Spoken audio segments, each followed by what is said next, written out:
this way before. Travel through the open door. Circumstances navigated the path. And life happened all so fast. No, we got lonely. Sometimes you see, I know we couldn't make it. Even when I'm offbeat, I still land on my feet. And nothing can shake me. Cause I know my time. I never. This is where I am destined to be. I'm not ready to give up. I believe in the miracle of life. Life's a break for no rehearsal. Learn quickly, they'll come for your role. Games we play, can't take it personal. Cause the devil is a liar. I'm telling you the truth. It's all in what you do. Some things you gotta do. It's fight for millions. Take a second, see the blessing in it. But much expected, much is given. When I made the living, now I'm giving back to the children. Never let the power come first before your happiness. Yes, you can be the best if you go the distance. Mix a little sweat with your persistence. You know that the best things are never instant. Just shine, let us see your brilliance. Get up, open up your eyes now. It's the moment of truth. No backing down. We're bringing it through like for the children, it's a given. You gotta give it, be a blessing. This my personal statement. Run the game like I'm ASICs. Learn and develop patience, determined to be the greatest. Yeah, bobbing and weaving, they changing up like the seasons. Indigenous to the grind, so I do it for all my people. Jabbing the competition, back up against the rope. She fighting for recognition. I'm fighting just to promote equality where we lacking. While cancer slowing our road, I'm confident we'll make it. We focus on common goals. Yeah. Give back, give love, give something away. Never give up, stand tall to fight another day. 2 toes, 2 feet, I stand on the ground. I'm gonna wrestle and fight this final round. Life's a break for no rehearsal. Learn quickly, they'll come for your role. Games we play, can't take it personal. Cause the devil is a liar. It's all in what you do. Some things you gotta do. Hey.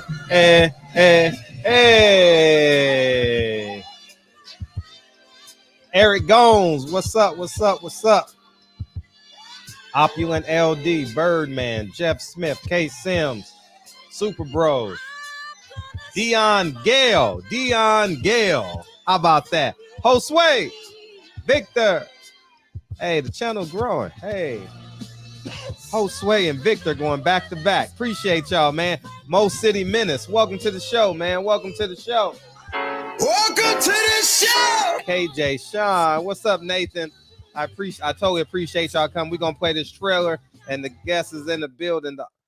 The Schofield family is in the building. We're gonna play this trailer, and we jumping on in, man. Click the link in the pinned comments and go ahead. We close to 3,000 buys, man. I appreciate that. I said Malcolm alleged that some of Elijah's women were underage secretaries, and can you expound on that? Yeah, well, I guess they were, because they were there. I seen them myself. It's all true. Good evening, messenger.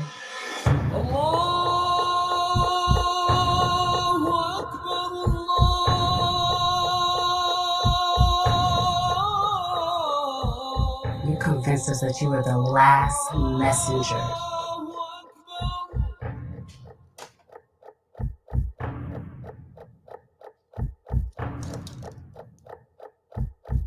How many other bastard children do you have?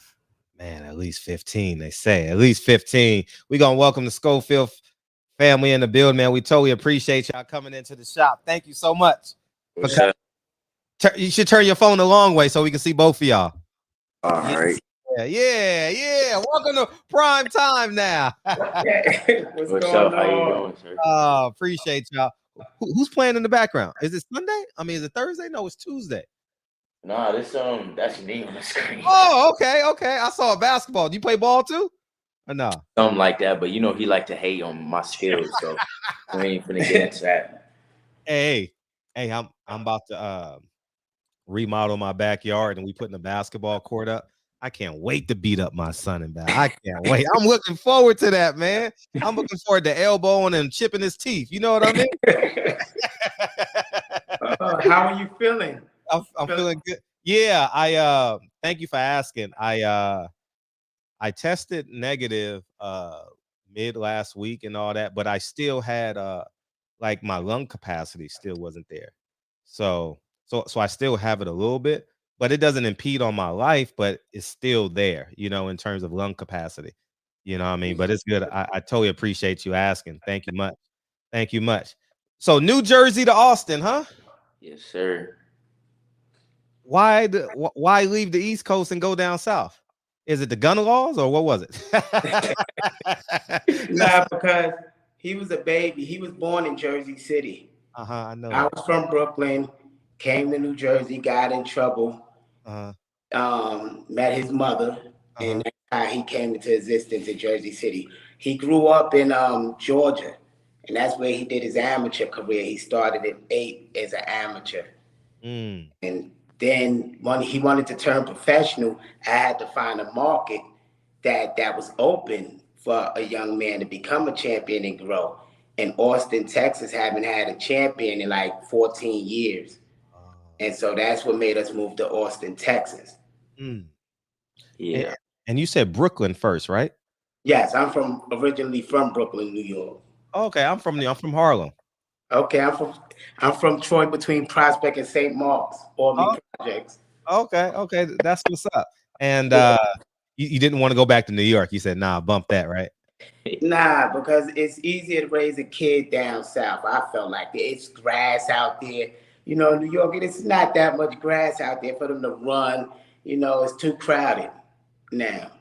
Yeah, I said the same thing. I said New York is a great place to visit. And I was just there this past August, 7 months ago, and I said it's a great place to visit, but I couldn't live there no more. Like it's it's like a maze walking down the street. It's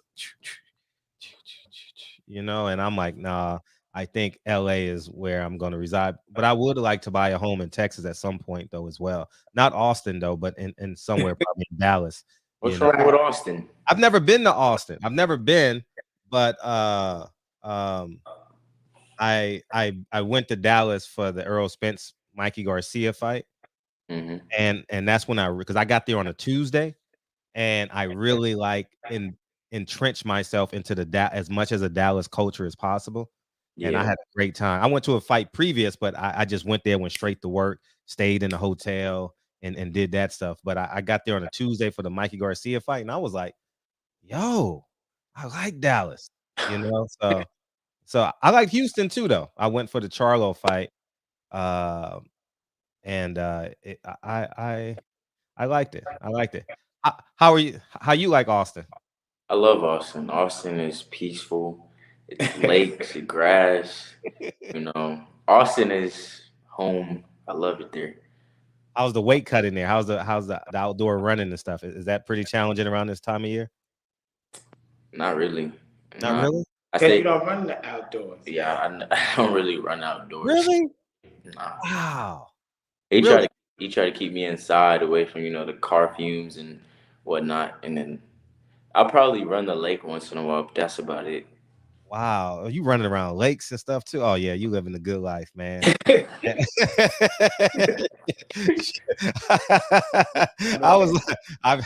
I be running around homeless people, man. But I live in a big city though, you know what I'm saying? So like LA, it's a really big city. So on my runs. Yeah, the traffic is terrible out there. Yeah. It's not worse than Brooklyn though. It's not. Brooklyn is the worst, dog. I know. Wow. It took us 2.5 hours to go from Green Point. What is it? Fort Greene. Fort Greene to downtown No one can Adams Street. deliver your mom's It took us homemade 2 shortbread. hours. It took us 2 hours. Okay. That's a long That time. sounds about normal. God, it was like 3 miles. Oh my goodness. 3 or 4 miles or something like that. I'm like, we should have just walked. We went to get some pizza, and then we went to, and it was by like Long Island. No, what school? You could have jogged home. Yeah, we could have jogged because I was staying at the hotel on Adams Street. You know, so I could have jogged and did what I wanted to do, but yeah, man, traffic is definitely terrible. So you fighting February 26th? Yes, sir. I am. I'm At excited and I'm anxious. Anxious, right? Yeah. 9-0 is the goal. Yep, 9-0. 9-0 is the goal. And where are you fighting again? San Antonio, Texas, here at Davies Entertainment. So do you fly there or do you drive from Austin? I live here. As of right now, I live here during training camps. Oh, in San Antonio? Mm-hmm.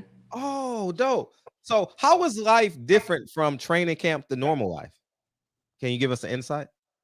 Okay, which I shouldn't be giving my secrets away, but just for y'all know.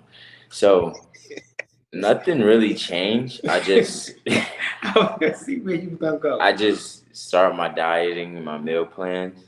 The training gets more harder, and training a lot more, than staying inside more, not getting to go out really. So and staying away from my family and whatnot. So Really? that's pretty much it.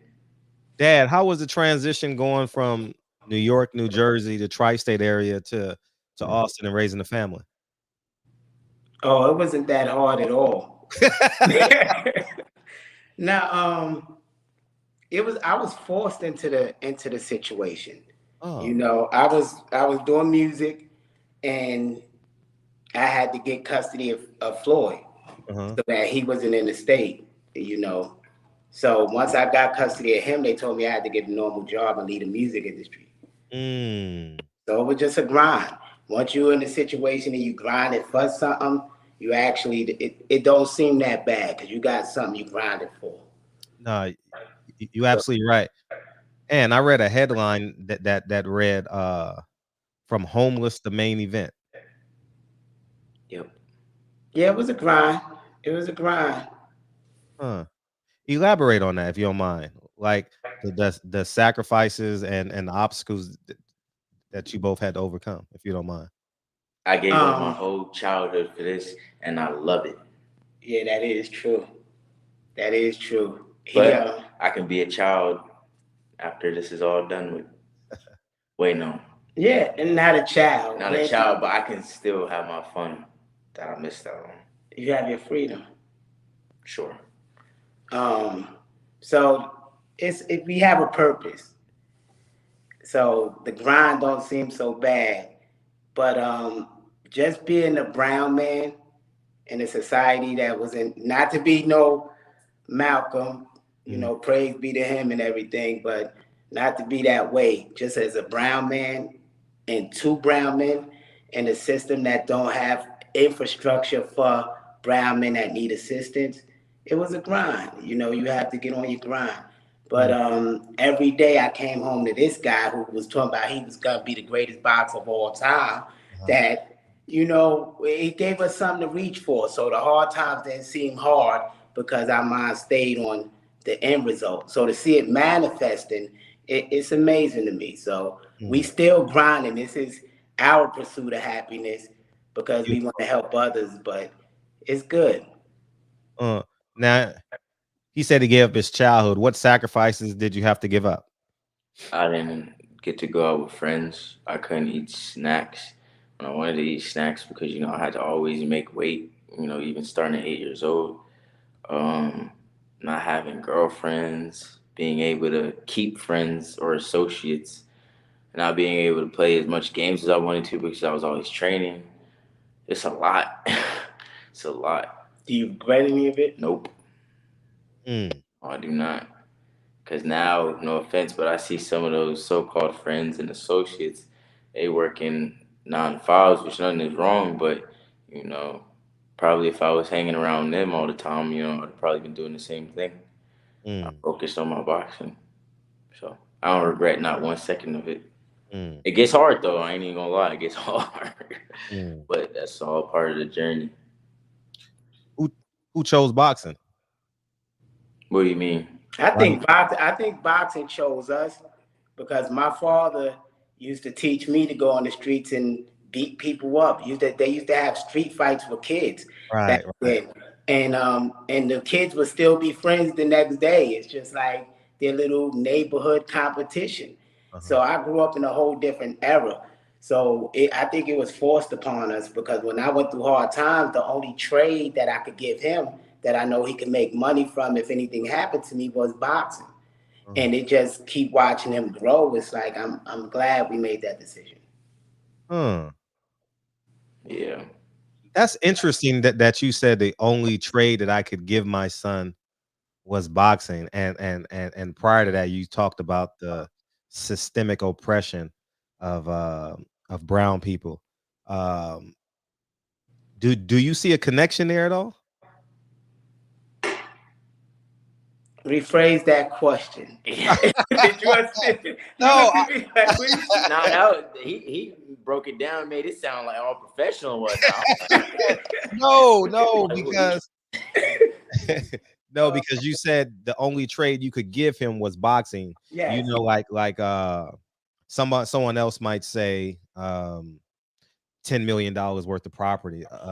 Another person might say, well, I do landscaping. Right. Some other person might say mechanics, you know, or a law firm. But you handed down boxing. Right. Let me tell you something about boxing. And a lot of people don't understand it. They don't understand the brilliance that's in boxing. And it's a reason that it's the way it is. But you could take it all the way to history. You could take it back to Jack Johnson. This man had freedom that normal brown people didn't have. Because one thing that our core cousins love is they love their gladiators.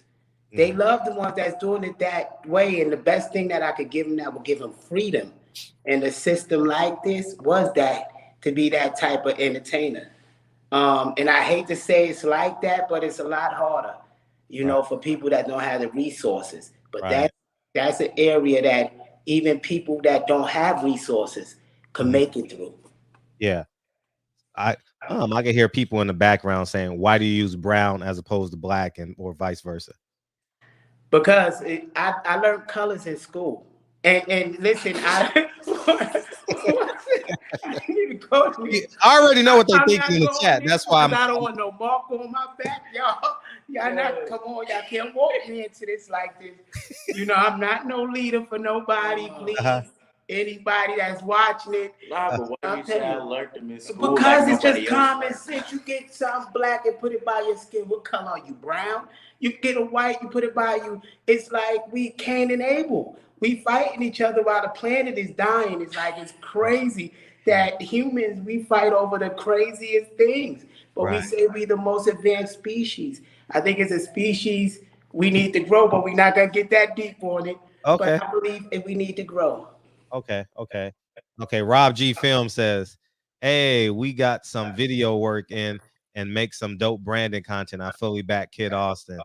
He's a native Texan. Rob G Film here. Turn up the city, bring home that belt. Bring home. All right. Appreciate you, Rob G. Thank you, Rob G. Hey, Rob G, when we go on to Randall's, we can get some chicken. You can't eat it anyway. You can't even eat it right. You're about a month out. You silly. So do you cheat a little bit? Like, do you get like a bite of chicken? Like, say you got your dad there. Do you like take a bite? Clean your eye. Clean your eye. Never work with cold in your eye. No. Nah. I have my days. But when it's not time for fighting, I don't go crazy, but I go crazy, if you know what I mean. Yeah, sure. What's your walk around weight? You're gonna have me expose myself. No, don't expose yourself like that. I'm gonna say. Don't do let's just say 145. 145 on a good day. Oh man. No aspirations. Could you squeeze down to 26 or 30 as the baseline? 30. No, we ain't 135. Let's correct that. We want all the smoke and all the action. We want the chin. That's the live division. Why are we gonna stay at 130? It's boring down there. And I You grew. know, it's boring. What? And I grew. I can't make 130 no 126. Right. He didn't even have his power at 130 and we was knocking people out. Wow. Have Say that again. Have y'all done any work with fighters at 135? Yeah. JoJo. All of them be bigger. Devin. JoJo, Devin, Shakur, Sean Porter. We done Porter. Yeah, Robert Easton Jr. Yeah. We done been in the ring with a bunch and plenty more of that. I mean, he's sharpened by the best. To create the greatest boxer of all time, you got to put him in there with the best. And I believe sparring is where you really get to see a person. Right. Not really, some people freeze up under the lights, but in sparring, when they got their family and friends there, it's a different type of fight. It's the real fighting. And that's what we like. So who would you say is the best at 35? Yeah, I want to hear that. Who would you say? You put me in the hot seat. He was a Lopez fan, so his hero done fell. No, I wasn't. I All right, so 135. Fight. But this man put me in the hot seat. And current.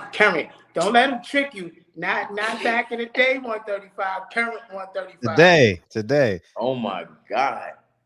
I mean, because you only got two options at 35. You got Floyd and Duran, right? Kid Austin. Yeah, and Kid Austin. Yeah, absolutely. Nah, So that's who I'm picking. 35? That's who I'm picking. Yeah, I can't even lie to you. I don't know who. All right, but if I had to be for real, who you think will come in second? Put it that way. Gervonta Davis, if he could still make 135. I don't think he could. If he couldn't, he could have. And I like Tank, but I don't wrong. think he could do that for too long. That's fine, but that's my second place. Really? I'm going for nobody else. 135? Yes.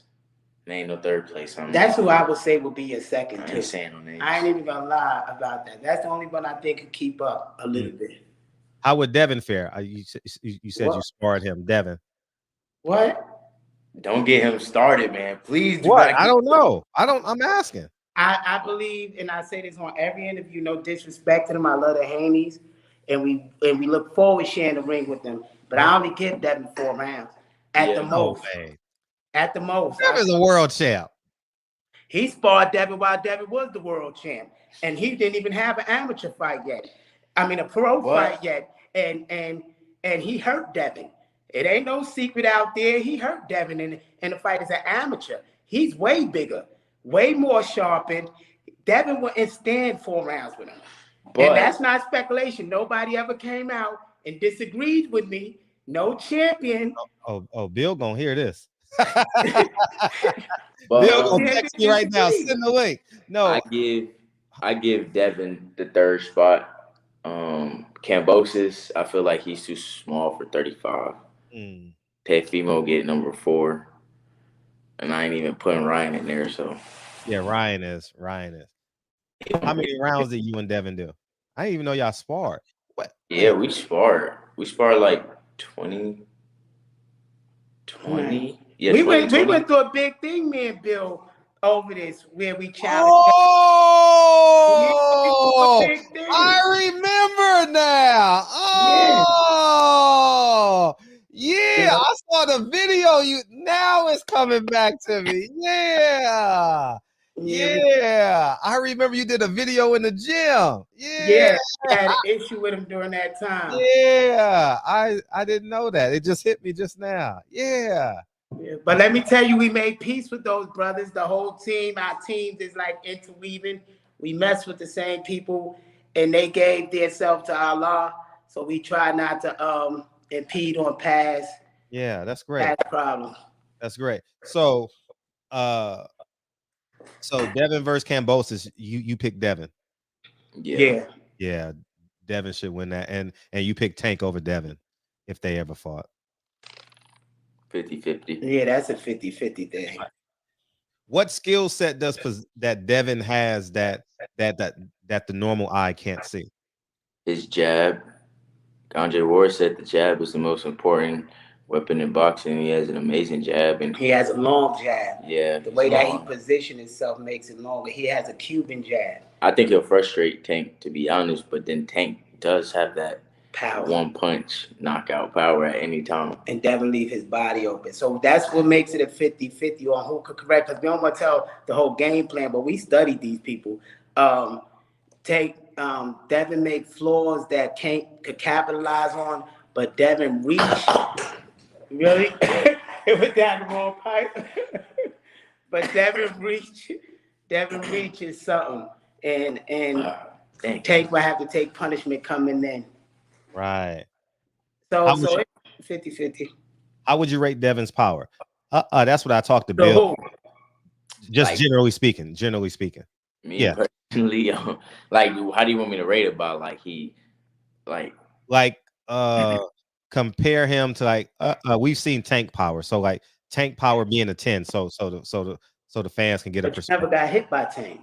Yeah, I never got hit. See, we don't get hit that much. So I'm keeping it real. As any of them, I'm keeping it real. They will tell you this kid barely get hit. So for us to take power, we don't experience those type of things because either we rolling with it or not. But Devin, I see that the thing is with Devin, see, since I've been in the ring with him, I don't think he got power though. He don't got power, but he got like, it's more annoying.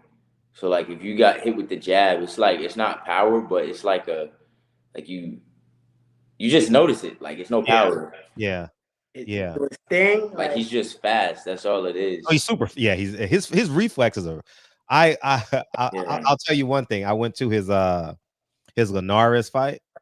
Watching his reflexes was like a movie. You know what I'm saying? Like how he, man, he's definitely. So I got Devin.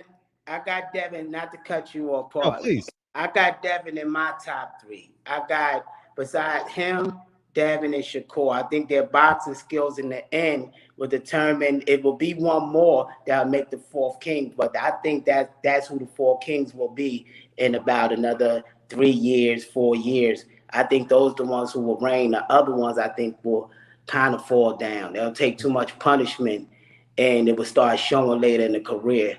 But I believe Devin and Shakur with their defense going to make it.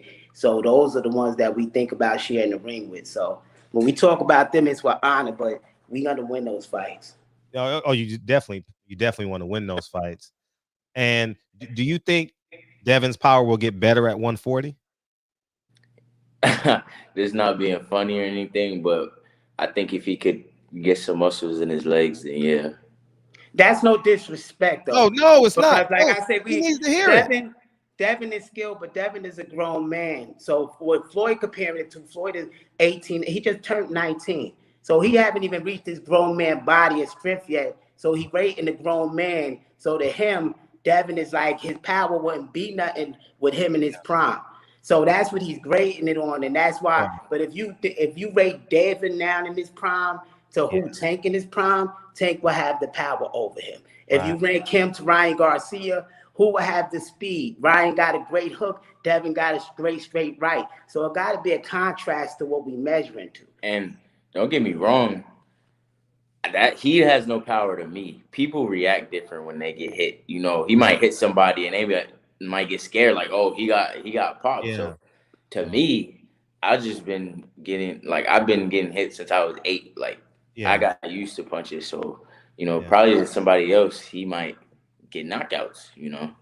Yeah, I'm hoping that they can I shouldn't say rebuild, but like upgrade his frame when he goes up to 140. You know, maybe he's staying at 135 a little bit too long and it's sucking like the power out of him. Like possibly, you know, because who's at 140 he will fight.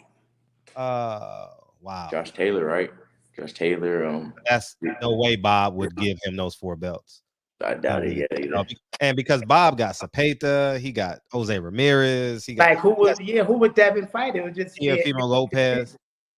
Yeah, so I think the business move would be for Devin to stay at 135 for as long as he can because he's a champion, right?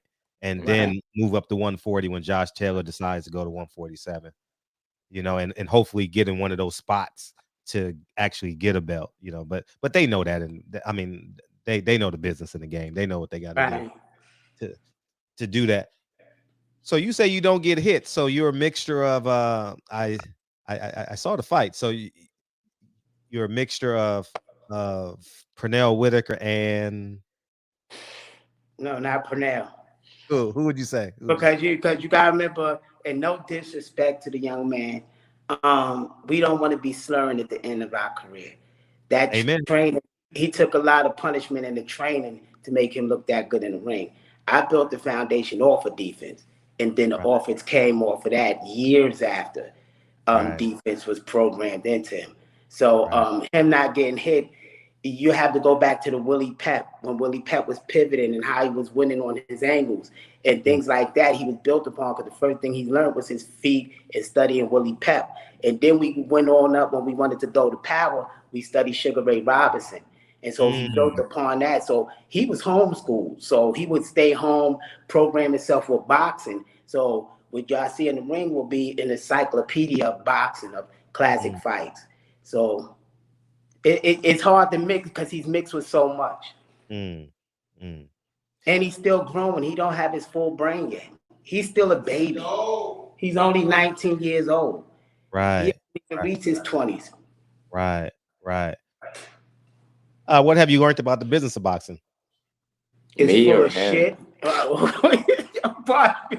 No, because I talk about the business of boxing so much. So feel free to elaborate, please. Elaborate.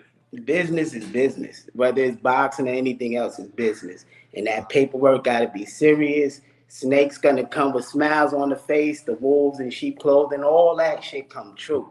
I mean, even before you touch the bag, people trying to split the pie. You know, so those type of things, just watch your paperwork, because not everybody got a dad that's just going to have my type of attitude where they don't run over their child. But, you know, it's grimy. The business is grimy. Is it really? Alliances mean everything. Don't burn no bridges, because you never know what bridge connected this bridge. It's a crazy web. And if you burn one bridge, you burn the whole web. That's what it seemed like. So be careful, youngins. Are you have intentions on signing or anything like that? Did you just sign with Rick Ross and Rick Glazier and all them? No. I didn't Man, you screwing up my notes, man. Oh my God. No, like mad people ask me this question, and I 24/7. Yes, like all day. I don't have no business with Glazer at all. And no disrespect to the man, you know, I could blow him out the water in a sense, but we're not going to do that here because I don't want that to affect my friend Rick Ross. I have a deal with Rick Ross, me personally, you know, where he assists and guide me. My son don't have no dealings with them, you know. So Freeway Rick Ross is our people, and he's my advisor. Like if I need advice, I go to Rick, and he's my friend. Good. Okay. Now Glazer is a whole different thing. They got a company, Team Freeway Boxing. Yes. We are not in no dealings with Team Freeway Boxing. I'm signed to Freeway Sports Inc. It's a whole different company. I don't even. That's not my side of the pond. Okay. So elaborate on the Freeway Sports Inc. because they're both coming in next week anyway, and I think you made a press release like they said that he was advising you or something like that. Yeah, that was some bullshit. I mean, I went through it with them with that press release. It's Glazer. You know, Glazer do some weird fucking moves.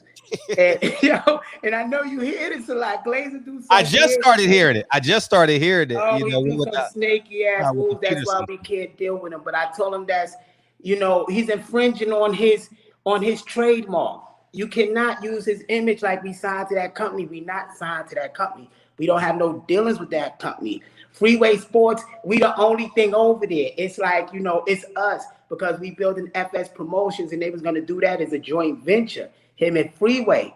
Good. When I brought in Glazer as a matchmaker for my son, it's like the mailroom guy now is in the boardroom trying to make decisions. You don't do that. Keep the mailroom guy in the mailroom. Right. Not to be crapping on him, but you know, him and Freeway got business. That's their thing. That's not our thing. Right. Right. Right. Right. And and you and Freeway's business has been on the up and ups, obviously. Hell yeah, Freeway is solid people. It I love seems like it. Freeway. He's It a real seems like good it. dude. Like to tell you the truth, Glazer haven't done he done some snaky shit to me, but Wow. he has his ways. You know, that's those type of cousins. They act that way. The Italians from New York, they act that way. It's Uh-huh. just like, so I'm used to it because I grew up in Brooklyn. We Right. was not too far from Bensonhurst. We knew their side and not to fuck with them, and they didn't fuck with Right. us because we kind of knew that. And once I got into business with Glazer, I started seeing that. And I tried to tell him chill out on the Al Heyman thing. We can't burn bridges. We Right. have a brand. Right. And he wouldn't chill out. He just went full steam ahead like we gave him a platform. And that's Right. why we had to back up from him. I Oh, think anything else we would have made it through, but that part we can't make it through. yeah. I've listened to a few of Rick Ross videos, and he seems like he has like a caring about him. Yeah. Can you elaborate on that? I've never dealt with him, but it seemed like when he talks to people, he has a level of caring. You that tell me I've- that. Well, to me, he's just like a grandpa. uh-huh. Like calls me every morning, checks up on me. Like he has that soft, old man voice You silly with the as beard shit. to match. Nah, but really he do call every morning. He's like family to us. So I could talk about him and we'll be talking the next morning laughing about the shit. Yeah, like I could be like, yo, I need $300 for a date, and like he'll just be like, okay, like he's family. And from my business standpoint, the reason that we joined with Freeway, people see his past. They don't see what he do in the community. And that's why we joined with him, because I know my son do a lot in the community. Right. And I believe the only ones who really could help us is us. Right. I believe once we gain respect for ourselves, the world will gain respect for us. But we start here now. And so that's why we joined with Freeway, because he at least had the streets. And if we could reach the streets, we could build from there as a people, a united people, not just a brown, not a white, just a united people, Yeah. Yeah, that would be awesome. Yeah. You know what I mean? I live in LA and he has a pulse here. Like if you say Freeway Rick Ross, people respond to his name. I don't know how they will respond, but he has a name here in Los Angeles. Yeah, he got a good one. That's our guy. Yeah, that's beautiful to hear, man. I would have loved to see like the him be more known for what he does, shall we say second chance? I don't know how you call it, but I would love for that story to be bigger than his past story. But I kind of wouldn't. You know what they do to brown folk when they do that type of thing and they got millions of eyes on them. They Yeah. gonna silence them. Yeah. So I think he's comfortable. He got them baby kids. He keep moving the way he moving and keep being smart. Right. Right. Right. Yeah. So has Bob Arum, Eddie Hearn, Al Heyman, have they come knocking on your door? Yeah, I mean, we turned down quite a few contracts, and it's no disrespect to those companies. It's just we didn't have enough negotiating power. Right. And when you talking about deals that's going to reach the prime of his career, that's years. And where we going to be at in 5 years? It's just because I have a vision where we're going to be, that might not be their vision. Right. So we're not going to compromise our dream, and so we proving it. So when it's time to sit at the table again, it'll be a whole different conversation. But we have a good business partner here at Davies Entertainment. We just gonna build a bigger entertainment center and keep throwing our own shows. Tell us the work that goes in putting on your own show. We call Cameron Davies and say, Dave, Cameron, we want another show. And he say, what date y'all want? Okay, let me get my investors and we'll get this together. The same way they built the complex center here where we live. So I think they changed the date on one date we had. The Texas just switched it. So he said, you know what? We ain't switching our date. We got 30 days to build this convention center. And he built it in 30 days. Had TV, everything in it. And we've been throwing shows here. Wow. How do you like the independent route? It's amazing. Yeah, because he don't do nothing. I have to do everything. What are you talking about? How you like it? He loves it. Yeah. Nah, the independent route, you just got more work, but that's your baby. It's like if you built your own car, how it run, you know, you can feel anything in it because that's my baby. I developed this whole thing. So that's how it is. You get to see him grow. I get to see him every day. I get to watch my son grow. A lot of people for money chase money and they forget those little things. I'll get to watch him every single day. You know, as he grows, the way he developed more into a man. So that's true passion and freedom. So So in the in a perfect scenario, how long would you want to remain independent? If you could plan it out. Because this how I say as a parent. Anything can happen in boxing. Now the bodies apartment buildings that have 20 to 50 apartments is going to cost about $20 million. So the advance need to be about $20 million because you need a plan B. Once your child buy them apartments for the rest of their life and their kids' life, they getting that money straight up because it's already paid for. It's going straight to the bank. It's an asset now. So why would you sign to be basically not a slave, but a puppet of a company if you don't have some form of freedom at the end of that contract? Because if you're going to be broke at the end of it, then you might as well do it for yourself and keep all your money.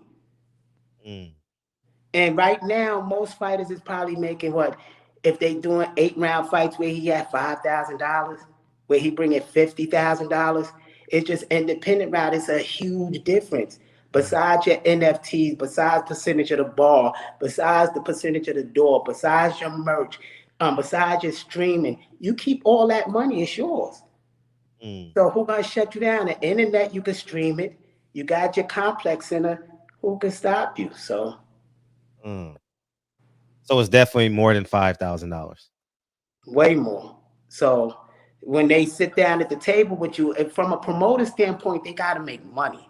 These are your business partners. You're a 1099. You're a subcontractor. So you have to have value. Either you got to bring butts to those seats, viewers to those streamers. You got to bring in money somehow, or have potential for them to see the money down the road. Right. But there has to be something involved for the promoter, because then it's one-sided business. Yeah, no, you're right. I'm a firm believer in independence. We talk about that a lot, you know. And if I had a son or a daughter that wanted to fight, I would be 100% independent.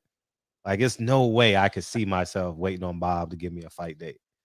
But it's harder. You gotta have resources, because I know. For his last fight between the opponent and him just getting in the ring, just between everybody out there, it cost Cam about 30 grand just for him, not the other matches. $30,000 to pay the opponent through all of this to make it happen, pay for the belts, the sanctioning fees, everything. So unless you got $30,000 in your pocket, you have to have an investing partner. And that's where the freeway Rick Ross come in, not for us, but for some people. That's where the Davies Entertainment come in for us. These are people that put up that investment in you because they believe in your dream. But if you don't believe first, nobody gonna believe. If you don't build that structure first, nobody gonna believe. So it ain't like you're just gonna come out of boxing and somebody gonna say, here, if they do give you a contract, it's gonna be a damn slave contract. It's gonna be so one-sided. You know, you gotta get on your bike and grind every day. Since you've been offered multiples, could you give us an idea? Because you probably got some young guy. If you can, the ideas of the language of the contracts. If you say like slave contracts and stuff like that. One is if it's one-sided. If it's one-sided and they're not willing to negotiate. The first thing is if you want to make a change and they're not willing to negotiate, You don't got no damn power. You might as well get up from the contract. They didn't give you nothing in your favor. That's the first thing. But then when it comes to the terms and all those extensions that people don't look for, where the promoter is going to get a 2-year extension on this. Now, if you become a contender on the top 10, it extend another 2 years. You win the belt, it extend another 2 years. By the time you finish, it's 11 years. And y'all don't count that. It's just going to be, if you're a top fighter, you know you're going to make it in the top 10. So now you're giving them a 10-year contract, and all they paying you is these bare minimums. You know, where in 10 years you should be making at least $20 million a fight if you're doing what you need to do. You know, so it's just like one-sided. You got to watch out for those little tricks. So you need an attorney to tell you the truth. They really need an attorney. That's one thing. If they got to get a double job, you don't go into business with having a sharp entertainment attorney and not with no rinky-dink one with connections and know how to handle business, because they'll get you on the call with the Ballroom. And then they got negotiating power for you because they now know this attorney could do the work and get you there. So now this promoter gonna come right. So you just got to be smart there. Great info. Thank you. Who would you want to face at 135? Like, oh, that's He it. talking to you. yeah. That is. Who would you want to face? Like if you can schedule a fight for May 26th.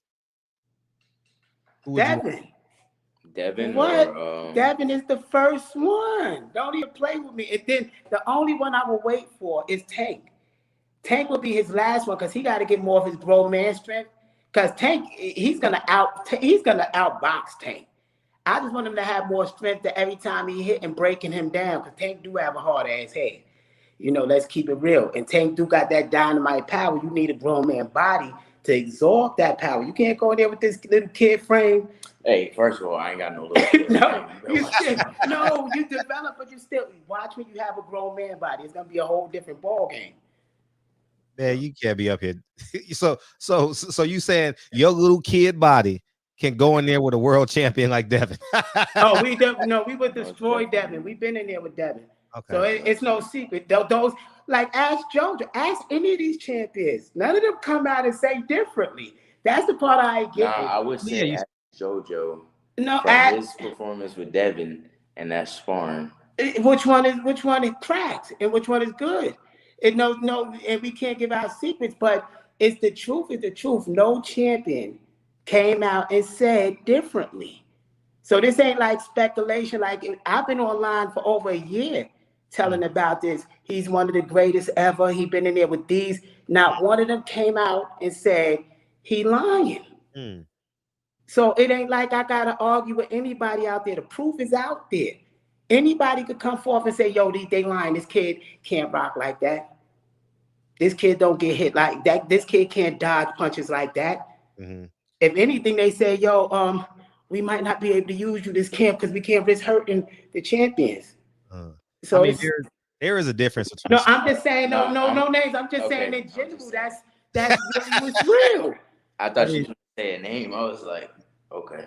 There is a difference between sparring and being under the lights. You know. That don't matter to us. He been under the lights since he was 8. He's been traveling every week. He has so many amateur fights. Right. He won the most outstanding Golden Glove person. He won the medals and the trophies. Sure. You know, so this is all he know. Y'all said it to him like that. This is all he know in front of people. It ain't big lights for him. It's another day. He grew up in a playpen in the boxing gym. See, he always been under the big lights. So what that mean to him? Devin wouldn't be able to stand. Devin can't take his type of power. It's different. And nobody gonna come out and say, I'm lying. He hits out of both hands, out of both stances. He know all 5 styles of boxing. He know all styles of defense. So he really could fight. So if any champion want to come out and say, but I'm lying, put him on your show. We'll sit there and debate them. And you've been in the ring with JoJo Diaz, right? Before did you help him for Devin? Yeah. Oh, so you was there for full camp? No, we was there in the last half of camp because one of his partners fell out and they reached out to us because they know online we the only kid that hurt Devin or cracked Devin or did anything. And I think, and to me, that sparring was whack as shit. The way they set it up, the way he did it, just to go back to it, it was whack. But I believe right now it's a whole different thing. He's becoming a seasoned boxer, and he fighting some weak ass competition because these grown ass men won't get in the ring. They scary as hell. We reached out to all the champions. We challenged the 13-0 with 13 knockouts, and our commissioner won't even pass it. But they know we rocking, so it ain't like we pick easier people. Soon as we leave out of fights, we go right in training camps to help the champs get ready for their fights. So it's like, it's funny because people don't see what's in front of their eyes. And I believe these champions is sharpening up a gym. These champions are doing it. So what they're gonna produce later, because we supposed to be going in the camp with Lopez, from what we hearing from our hand guy, right after he come out of this fight. So he's getting seasoned by all the champions. So they got to pass that throne to somebody in 5 years. Right. I've seen JoJo Diaz clear out my gym. He really did. I was in the gym one day and he came down for sparring and he just put on a show. Dang. Yeah, he did. he did, man. He has great poise and so to say you did well against him, it says a lot. Well, I didn't say well, I said exceptional. Well, who said well? Like I say, I always give credit where credit is due. First day, I gave him the first day. It's my first day. He would have stopped you if it went. He wouldn't have stopped. See, he be always you trying to clown him all the way to the end, but to me that was sloppy. So it was a sloppy sparring match. He was catching me, I was catching him, but you can't tell sparring details because you're about to go on to the next day and you can't do that. Yes, I can. No, you can't. But I just gave him credit. Well, you can't give him a credit and then go there. No, we don't do business like that. No, we can't do business like that. But I ain't gonna say nothing about it, but the second day, it was a totally different story. And they asked me for sparring again the next day, because they probably you're telling too much now. No, I'm not. Yes, you are. You sitting there telling no. Okay, you can't do that. Anyway, it was good sparring between both of them, and he's supposed to come down here, and they supposed to be sparring after his fight also. So we got to see how we're gonna juggle all that. We have fun with them, if they have fun with us. But Floyd can rock, man. He can rock. He's something different. I'm telling y'all. And the funny thing is, these champions is the only ones that could push him like that for me to see him really get down. Because the first day, JoJo was catching him. JoJo was catching him. I seen Floyd get hit more in that ring with JoJo than anybody in his whole career. JoJo got this sneaky speed that he looked like a snail and he turned into the goddamn Flash and be in your chest and he keep throwing. But Floyd, he mastered it. He'll pick it up and dissect your style. Next fight, fight didn't land like that. It was a total annihilation because he processed it different. And once he got your style, he's going to exploit your weaknesses. He's going to take away your strengths and he's going to find out what stance you weak at. And he's going to break you down. And your body can't take punishment that long. He's going to break every vital organ down in there because that's what he was trained to do, to break the person down and to get the fans what they deserve. Okay. So you're going down to Arkansas to get some sparring with Teofimo Lopez. He's in Arkansas? We don't know where he at. They didn't tell us yet. They didn't tell us. He was in California. We waiting for the details. Oh, he's in California. Well, I'm glad. Hopefully it works out for him, man. I'm not warm on Teofimo Lopez. You know what I mean? But hopefully you get some great sparring out there and it does well over there. Yes, sir. What did you think of the Gary Russell fight? I actually didn't see it. I seen that shit. I know Dad was about to jump in. You know he is. Nah, I ain't even going on Gary. Gary is my guy. I like him. I like Gary. You go best room. Yo, Gary did the best he could do. I mean, he did the best he could do. And I like Gary, and he's feeding his family the way he gotta feed his family. Yeah, that was tough to watch, man. My son wouldn't win in there like that because to us, To us, not Gary doing this. I believe Gary tried to give the fans what he could give them, and that he didn't want to let them down. Us, we wouldn't have went into that fight because we would have felt we was letting them down, and we didn't go in there 100%. So we would have had to back out. But that's just Gary way of doing it. Maybe that he put on the show. He did his thing, but I don't think I would have did that. Because just in case it went the other way, we understand that people could die in there. People could really die in that ring. They could get hit with a certain shot now, and 5 years later, pardon me, that shot could mess them up.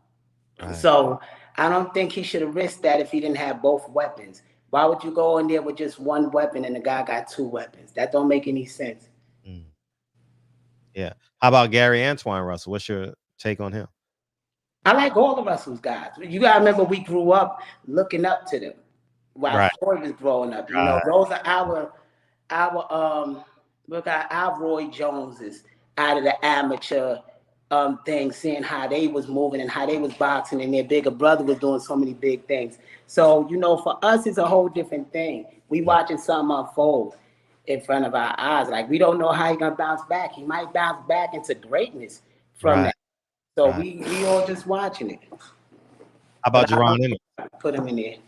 How about Jaron Ennis? Everyone's saying he's next. See, you gotta, when you ask me these questions, you asking it to a coach. When you ask him, you asking it as a boxer. Like him. So if I was breaking them down as a coach, I would say, like, I would look at certain fighters and be like, they easy, because I already know the counter style of their style. I already know their weapons and which ones will counter it. So I think he's a talented fighter, and we're gonna see how he deal with adversity. How about Spence and Crawford, if that fight ever takes place? I already said Crawford gonna beat Spence. Really? Yeah, he gonna beat Spence. He be tripping. I don't know what to tell y'all. People not giving the fight just for the hell of it, y'all. Come on now. People not just, I mean, come on. There's a reason they not giving up that fight and they want to cash out on that fight. They know the damage this man might take, especially, remember, he was in a car accident. He haven't took real trauma to the head. So you telling me that's the only thing. Well, they're going to put their best racehorse in there knowing that this could be his last race. Knowing, because they never seen that type of opponent against him.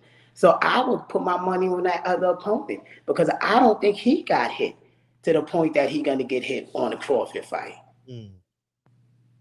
So that's just me. That's my opinion. I just think Crawford got too many weapons, too many tools, and too much head trauma that's going to come in if this man withstand it for 12 rounds and I have a mental collapse in there somewhere. How do you think the world will receive Crawford? How do you think the boxing world is going to receive Crawford's case versus Bob? You know, that's their thing. You know, that's we don't even get into their money and their thing like that. That's their thing. That's two men having their personal issues out. He like, I ain't getting in the way of that shit. I got my son. That shit don't have nothing to do with me. Yeah, man. That's what people were saying. They want to wait and see what how Spence is gonna respond. You don't think Danny Garcia was good enough? You don't think Danny was to fight who? It seemed like he laid down for Spence. To fight who? Oh, you talking about this? Oh wait, is that what you're talking about? No, I'm asking you, is Danny Garcia enough evidence? Obviously, Danny Garcia is not enough evidence for you to say Earl is okay. Yeah, I think Danny laid down. I think Danny felt that power. And Danny don't got no foot movement. What are y'all talking about? It's two different fighters. But that was a tune-up fight. Could move. That was a tune-up fight. It don't matter whether it was a tune-up. That tune-up wasn't moving. I mean, come on. So how you gonna tune up if this guy is gonna box you and switch? Danny was in no switch fighter. And I'm not saying nothing wrong with Danny and Danny being a tune-up fight. I got that part, son. What I'm saying is he didn't tune up for a Terrence Crawford fight. It's a different style of fighting. It's like you got Mike Tyson and you got Ali. You know Ali gonna move these feet and do all this, and you gotta get past all these counters. But we training for Mike Tyson, who's gonna be a precious swarmer. But how you know his sparring partners ain't? He could be having his sparring partners fight like Terrence Crawford. You never know. All right, let's see how many he find that fight like Terrence Crawford. All right, anyway. This is what we go through every day. Don't mind us. I'm looking forward to that fight. I'm looking forward to that fight. I don't think that fight happening. Don't hold your breath. You know what I think though? I think Al Heyman is going to push Earl towards Canelo. Canelo too big. Canelo the only one with the money though. You got The to money though, the money. Wise. It's the How money. they making money? Goodness. Because Earl Spence ain't bringing like a supermarket. Or then that really might be his last fight. No, what I'm saying is they not bringing in that type of money to justify paying him to. Yeah, because Tim Smith came out and marginalized Terrence Crawford. So I think I would lean on the fact that Al Heyman is starting his work now. Hey, shit, if we can get 70,000 people at Dallas Cowboy Stadium, tickets prices of this and that, we can do 1.4 million pay-per-view buys. Think we should bypass Crawford and fight Canelo at 162? You get what I'm saying? Because Spence can make one. Spence can fight at 162, 160. But Spence ain't doing that shit. You know Spence ain't doing that, man. What? Al is not doing that. So, these are multi-million-dollar generating athletes that could take a lesser opponent and make them millions. Why would I risk damaging him to make something that I can make it 2 easy fights? Or 3 easy fights? What do they? Do you think they building legacy or building money? Both. Really? You believe they trying to build legacy? The only one that no, I don't think they're trying to build legacy. I think legacy is attached to the money. Yeah. Right. The only one that I see that I could say kind of built the legacy for himself is a Sean Porter. He fought everybody. His resume is crazy, So when it go down in the Hall of Fame or go down in history, Sean fought everybody. His ending wasn't really good. Yeah. But the business of boxing made him the litmus test. Right. You know what I mean? Like right. They knew, like, no disrespect to him, but they knew he wasn't going to win. You understand what I'm saying? Like he's gonna push you as far as we need to push you. He ain't gonna hurt you. He ain't gonna knock you out. He's gonna push you. He's gonna push you to the ledge, or you're gonna look over the banister of Niagara Falls, but you ain't falling into Niagara Falls. You get what I'm saying? Yes. He was that. He was that for a long time, and he made a great living at it. He's a multi-millionaire. Will he get and we've discussed this on this platform? Is he a Hall of Famer? That's a tough question. He gotta be. He gotta be. You think so? Who else resumes is like that? I mean, if you're gonna put anybody in the Hall of Fame, who got a resume like that? I'm talking about just not winner draws. Who fought everybody in their weight class? Who was like, people measured people by going in the ring with him. I think that's a good statement, but I don't think he's going down. Right. I don't. I think he's one win away. Right. I think he got to redeem himself somewhere. And he's gonna come back because he's gonna look at them damn checks that he's making at it's a commentator. It's a big difference commentating and fighting, so it's all them guys want to come back, but they come back for moments. They don't come back to be a career fighter again. They find a weakness and attempt to exploit it. So he'll come back and maybe they'll overpay him to fight Jerron Ennis or somebody like that, or but yeah, hey, we'll give you $3 million to fight. I can make this $250,000 being a commentator, or make this $300 million real quick. Right. So. To give you this grade. Yes. Because you asked it one time. If I had to put one first, I say Shakur is the top one of their group. I say Devin is right behind him. And then I would probably go with a Tank, although we didn't feel that power yet, but we watched him spar multiple people in multiple sessions. We've been in 2 training camps with him already. So I would probably put him right after that. I don't think Ryan haven't proved himself yet, and I think it's a lot of other people that's trying to prove themselves right now. So nobody take that slot for that next one. How about Shakur versus Valdez? That's easy. Yeah. That's easy for Shakur. That's basically Danny Garcia, right? Basically. Yeah. He's gonna box circles around this guy. Yeah. It's funny how you're only as good as your last fight, because I was impressed with this win versus the African, but I wasn't. But I was like, kind of like wham because he didn't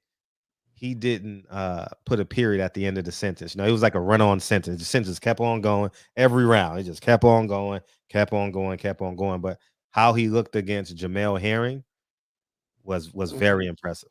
It was very, very impressive. And I look for him to sustain that motivation, if not get more motivation, and just put on a clinic.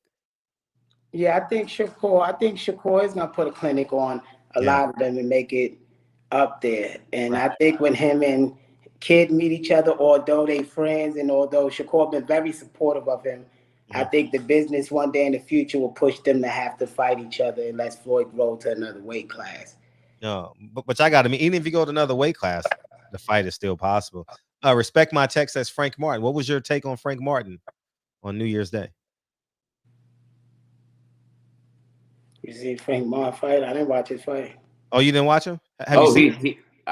he's sharp. He's sharp. Don't get me wrong. Sharp, huh? He's sharp. Yeah. I was very You impressed think with he can do something? You talking about the What weight class here? black dude 35. from Dallas, 35. right? Derek James kid. Yeah. What weight he fight at? 35. You think he could deal with you? No. I'm trying to figure out if we're talking about the right dude though. Dark skinned brother. He got tattoos and Yeah. he fought like that dude Ryan fought. Yeah, he fought that Asian Yeah. kid. So Yeah. what style he got? The new. He's like boxer, puncher, southpaw. He's So nice. southpaw boxer puncher try to outbox. We'll break him down. We will break him He a down. bad boy. He a bad boy I now. believe everybody bad till they get hit and them organs start malfunctioning. It's one thing when you fight in headhunters, you fight somebody breaking down your chest bone and everything else is a different ball game. Everybody a bad boy. Yeah, I might start getting my Bernard Hopkins on too, hitting the thighs and everything. You can't say he joked. That was a out joke. there, That was a y'all. joke. Like, That was a joke. You know, people like Bernard Hopkins was the man when I was a kid, man. Shout out to yeah. Nassim Richardson, man. Shout out to respect to Nassim. Have you sparred Keyshawn Davis at all? No, we had lunch, dinner Yeah, with Keyshawn and his family, Yeah, I ran stayed into with his him mother, once. supporting him in his fights. We watched him grow up in the amateurs. So most of these people y'all see, is people that went through the amateurs together. Yeah, I used to So fight like his little family, brother all the time. yeah, we fought his little brother all the time. His little brother beat us in some competition because he was long as shit. Nah, he got lucky. That man got lucky because I was trying to get in. He would just lean on me, and the He ref was kept so telling me to tall. pick my head up. I'm like, yo, he's leaning on me. So it's like everybody been like family. So when people see this and like, this one, everybody that fought everybody and knew somebody that fought somebody, been in the same camps all the time. To us, it's our life. Right. So it's not how people view it, but Keyshawn to us wouldn't be a threat. Nobody in this boxing community would be a threat. And this is him before his grown man strength. I'm telling y'all, if they wait till he get his grown man strength, nobody gonna be able to beat him at 135, 140, 147. He'd be too strong. I don't think people know I train hard. Like, 3 times a day. Just because I be joking and I'm a kid or whatnot, but I train super hard. I'm in the gym every day, even on my off time. I'm in the gym every single day. Like I know it's a sacrifice. I gotta sacrifice a lot, and it is a lot. But like I'm on the same level they on. Just they got to get to the world titles before me, and they a little bit older. They might have a little bit more experience, but I'm training just as hard, if not harder than them. So I know what I can do in the ring, and I'm not gonna say something that I don't believe. So. So it's gonna be a fun journey. Be glad the viewers could join in and all experience that as it's happening. Yeah, It's like real life. If people got to see Ali when he was growing up to be the greatest. Not too many of our people set goals to be the greatest, and I think a lot of times in our culture we knock them down. You know, like saying, "Oh, they can't be that wide," because we didn't reach for that. But to see a young man reaching for that and working hard for that, I'm supportive, and I think people should just watch. They don't have to believe it; just watch his journey. Right. You know? Who's some historical figures you admire? Me Dad. and him. Dad. You know, my normal. I'm not gonna say too many things out there because people might be watching. Um, I like all people from all types of races. One of the things that I like, one person, and this is not. I like Malcolm X. I like that brother. Yeah, And I don't like certain things that went the way Malcolm's life went. But I think as a man that was growing and learning, imagine if you'd had a chance to become a more matured man. Imagine if a community supported him. Where it would have been if people could have got past their gripes and their greeds and really thought about people, a community. So I like people that just stood for community. And I don't mean community of just one race. I mean of a species. We have to elevate. So I believe it's a bunch of people and a bunch of different races that all contributed. Yeah. Yeah. I agree, man. I had this conversation yesterday. I always every day I end up having a conversation about Malcolm or my grandfather. It just happens, right? And it's partially on purpose for me because I like to check people's masculinity. You know what I mean? Like where they stand in terms of their masculinity. You know what I mean? Because if even worse having a conversation, you know what I mean? So, but I say Malcolm and Martin died at 39. God, that's so young. Mm-hmm. Like they just figured it out. And I like the fact that and it speaks volumes to Freeway Rick Ross too, because I'm a huge admirer of Malcolm X, is that his second half was greater than his first half, you know, and the fact that he went to jail for 6 close to 7 years and came out and became the man that he was. But we didn't get a chance to see the mentally free Malcolm. We only saw him for like 6 months, Mm. you know, and that's what like really hurts because sometimes I'm mad at Malcolm. Like, why the hell? I don't know how you feel about it, but I say, why the hell would you give Elijah 12 fucking years? You get what I'm saying? Like, that's me. And I'm like, man, you should have. I wish you would have left sooner, you know, and played the game. And then when you had your infrastructure, then you get this motherfucker. You know what I mean? But he was left out to dry, you know, and uh, it's like Maya Angelou said. She said she just recently got over the fact because he knew the stance that he was going to take was going to kill her. You know, Maya Angelou did a great interview about that, and that's sad that he knew the people that once loved him was going to kill him. In addition to the government, the New York NYPD, but still the black faces did it. As his daughter said, black faces like you and I did the job. So, you know, it it's heart wrenching to even think about that. You know that some man that they called the last messenger. It's a lot to take. I've made it like one of my secondary goals in life. Some may call it primary, but just to pick an ancestor, and I chose Malcolm X. I can't do everybody, right? If I could, I would, but I chose Malcolm to keep the energy rolling as best I can, and that way it won't die. Like I know my son is gonna be like, man, when I was a kid, my dad, because we're on chapter 7, no, chapter 6 now with the autobiography, and he's 7, and so I know just by me instilling this in him, he's gonna say the same thing to his kid naturally. You know what I'm saying? So yeah, man. But I too agree. Malcolm was his fearlessness, man. Like, oh, I just don't, man. Oh, they're such cowards, man. They're such cowards. KA and Dad, Kid Austin and Dad. Us Earl fans see a difference with Blu-ray Earl and without. Should Earl get back to his strength he had with Kale? Do you see do you see the Bud fight differently? I am assuming Earl's head is okay. Errol going He's an Earl fan. He feel Earl gonna win. So when y'all talking an Earl fan here. We just go side to and side. you a Bud fan, Right? So that's why we bump. Y'all just seeing family that you may have two football teams, and you feel your opinion. So I'm not saying my opinion is 100%. Everybody entitled to theirs. Right. You know? Right. Yeah. But I say that he's getting older. He's getting older. I mean, as you get older in years, bodies slow down, especially after traumatic experience. You know, the body go through different things, and we don't know what his body going through compared to the old Earl Spence. We haven't seen him fight that kind of competition yet. He'll be 32 this year. Yeah, I think Earl. I want to see it, dog. Like I see, you know, I see the weaknesses in Earl. I see the weaknesses in Crawford. I see the strengths in both of them. I just think Earl's forwardness is going to be a little too much for Bud.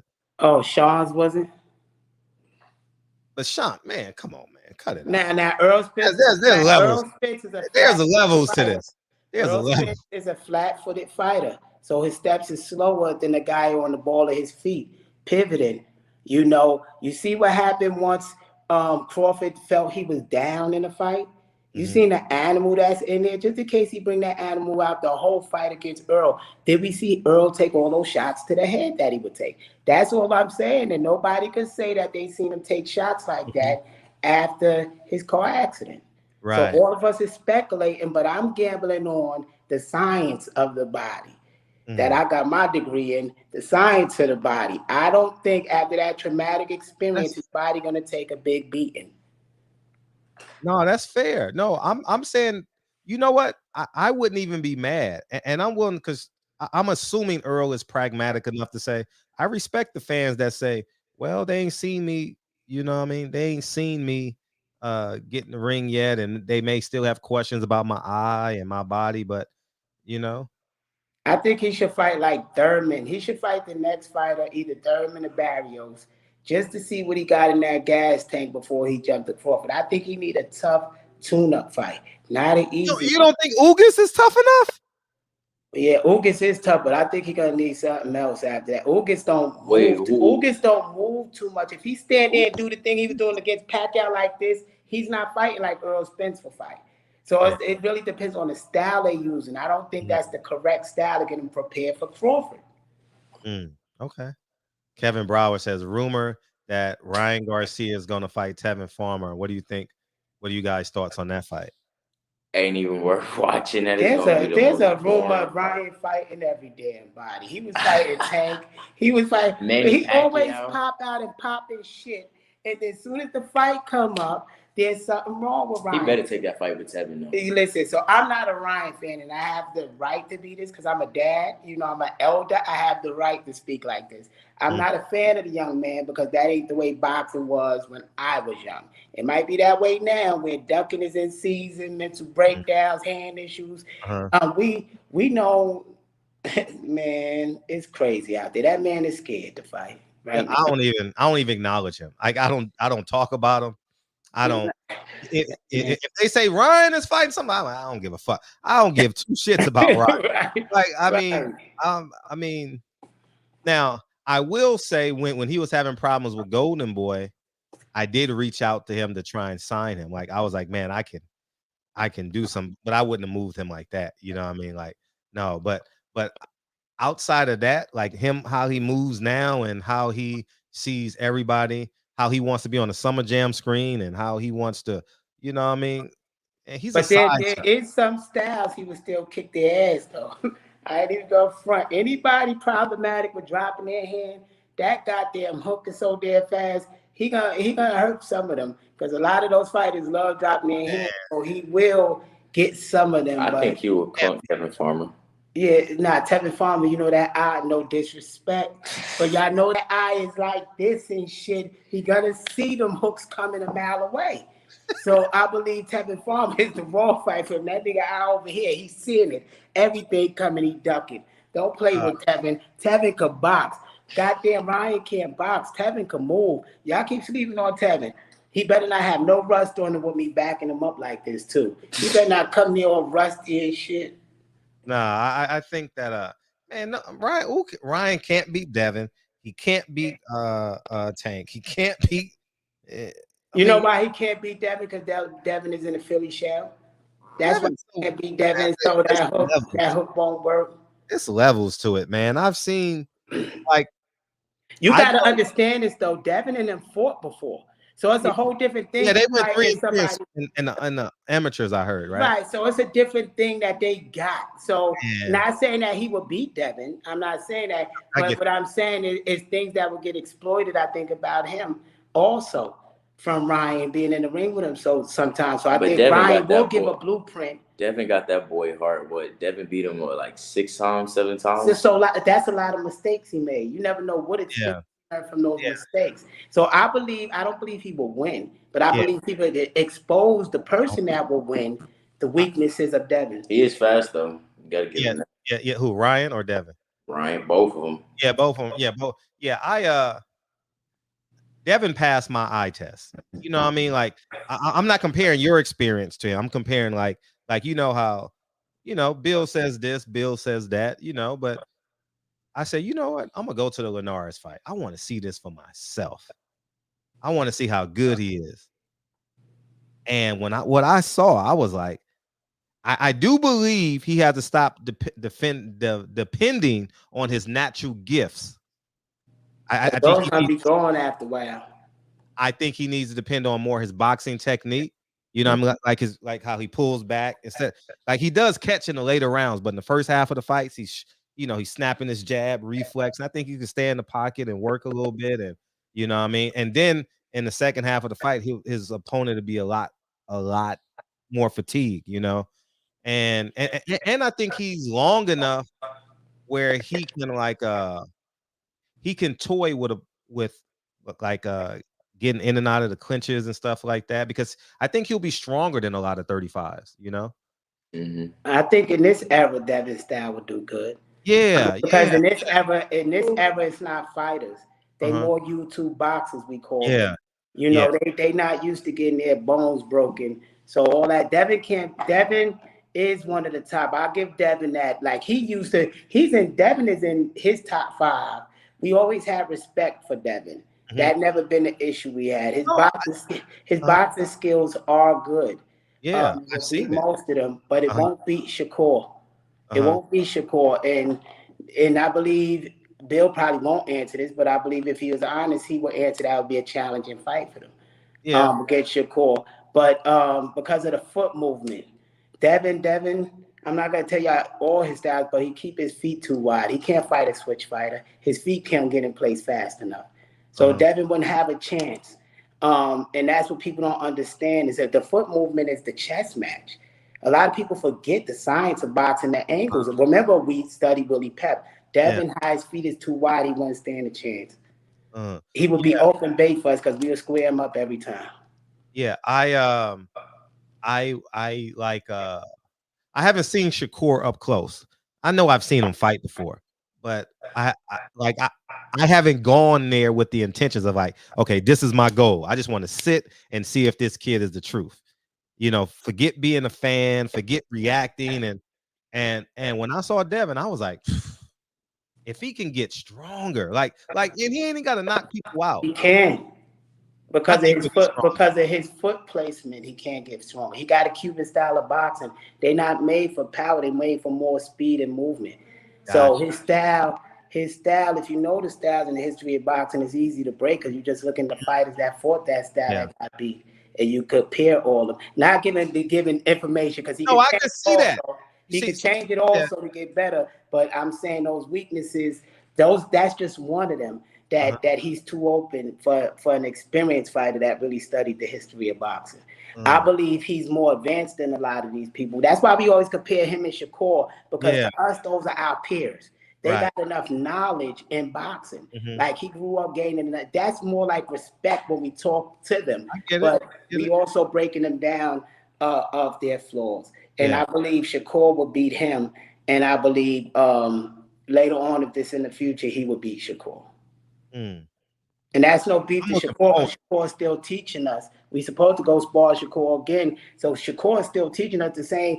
I believe Heron and Shakur must have did some sparring around. So Shakur already knew how that fight was gonna be. Yeah, Shakur So, was too confident in that. He was too yeah. confident going in that fight. He's like, man, you can't do nothing with me.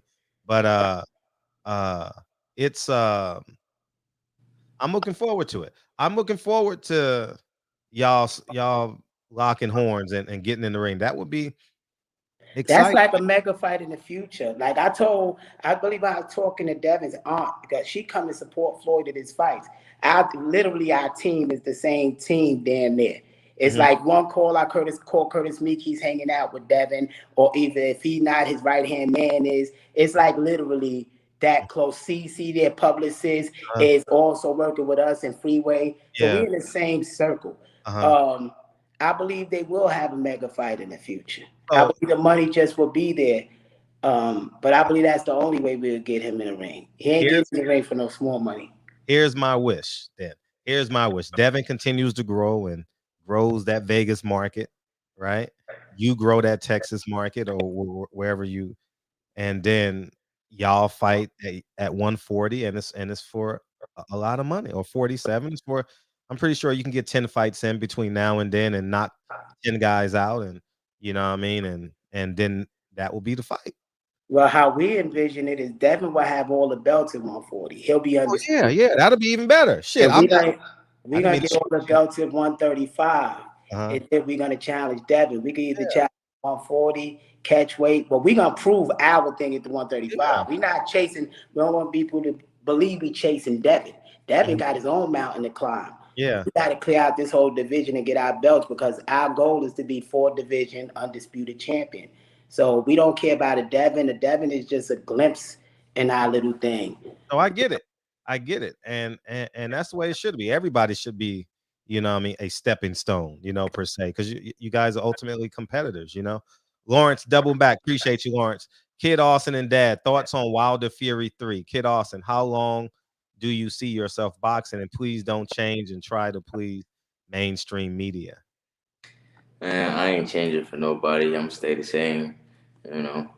Just being real. I ain't got to change for nobody, but myself if I feel the need to. And that fight, I didn't even watch it. I ain't even gonna lie. Dad, watch it. Go ahead, Dad. What's Nah, Wilder got his ass kicked this time. I mean, it is what it is. A man could get his ass whipped, get up, brush it off, and keep it moving. That's the good thing about boxing. If a person faced their loss, that's when you actually see the comeback. You see if this person became stronger, weaker. Look at what happened to Leonard when he had a loss. Then he came back, you know, and had that nice run. So that's the fun part about boxing. I want to see what Wilder do after that, and I also want to see what Fury do after that big win. You know, that's the real thing. Yeah, I'm itching to see what Wilder's going to do, because Byron Scott, no, I believe his fiance asked him, or Byron Scott asked him, like, do you think you're going to come back? And he kind of said he was kind of 50-50. So I'm very interested to see where he's at mentally in terms, because can you get a bigger payday in the heavyweight division? You know, do you commit to the $3 million, you know, that you could possibly make? You know, like, you know, it's different, you know, when you got like when you just imagine this story, you know, you went from homeless to main event, and hopefully we'll change from homeless to main event, the world champion. I mean, he got off a beer truck, you know, and became the heavyweight champion of the world. How unreal. Will Smith says your goals should be unrealistic. You know, like he said, some man bent a piece of metal and flew it across the Atlantic Ocean. He said that's unrealistic. You know, and was that Hancock? No, on some real you silly. No, on some real stuff. Why shoot low? I mean, we are gods. We are spirits having a human experience, and we have the power to create whatever we want to manifest. Sure. So why should you shoot low? Right. You could manifest anything you want. Not you could possibly. You got time. No, I'm just. You got time, but you can manifest whatever you want. Right. So, and then to watch it manifest is the fun part. You're gonna go through the struggles. You're gonna go through the bumps, because whatever you create, the universe is going to shift you there. And Right. sometimes we create the end result, but we don't create the steps, and Right. it get hard as hell. But you got to make it through it and keep your mind on what your target is. Right. So don't shoot low. Shooting Right. low is a problem. Right. And Lawrence, the last part of that, how long do you want to box? He asked. I say that about 32. 32, 33. I always told him about early 30s, the time to get out. You should have enough apartment buildings, enough assets coming in to help generations to completely save your bloodline. So, all right, I'm gonna hold you to it now, because if you don't buy them apartment buildings and I see you with them Rolls Royces and them chains and I don't see them deeds, Fred gonna go off on you. Everybody know Fred don't hold his tongue. That's I'm like, you came in here, I'm gonna quote you. You came in here and said you wanted a 20-unit apartment building, and Yeah. your ass is driving a Rolls Royce. that ain't guess gonna what? happen. That 20-unit apartment building paid for that Rolls Royce, right? If you gonna do it that way, I mean, that's what I did. You know, I sold it now. I had a Bentley, but that's what I did. I own apartments, and that's what I did. You know what I mean? And you know, it's the wise thing to do. Yeah. Have you considered having a co-trainer like a no, you We went to some. I tried. uh-huh. I tried. It's hard. It's hard. It's hard. And we got to be honest with this. Mhm. It's hard. I developed a weapon. Mm-hmm. At the end of the day, when he get in that ring, he's a weapon. And I put certain styles, certain techniques. This took a process of 16 years, 17 years to make. Mm-hmm. He started at 2 years old practicing boxing. Right. So to put him in somebody's lap that only knew him a couple of months, they won't understand the weapon. They don't understand the certain code words. They don't understand, and they never will have the bond that a father-son have. Like, I understand when he gonna make certain moves. I understand when he's feeling certain ways without even him looking at me, just looking at his body. There's certain things another coach couldn't pick up to guide him because he's a more advanced weapon than most of them used to. Yeah. Have you ever wanted another trainer like? Yeah, I went to Kenny Porter. We worked with Porter for a while. We supposed to go on camp with John Jackson. Mm-hmm. He's supposed to be coming in early next week. So we had other coaches. We went to Freddie Roach gym. Mm-hmm. I've been all around because I feel like I don't know it all. I know a lot about fighting. My father grew me up fighting people on the street, so I know a lot about fighting, but I don't know it all. But when you get in some of these camps, you know, sometimes personalities don't click. You know, because I require a lot from him. Yeah. So a lot of people take breaks and relax. That ain't our type of workout. You know, his workout is to be dog for the whole time he's in the gym. Right. How was the experience with the Porters? It seemed like that would have meshed well.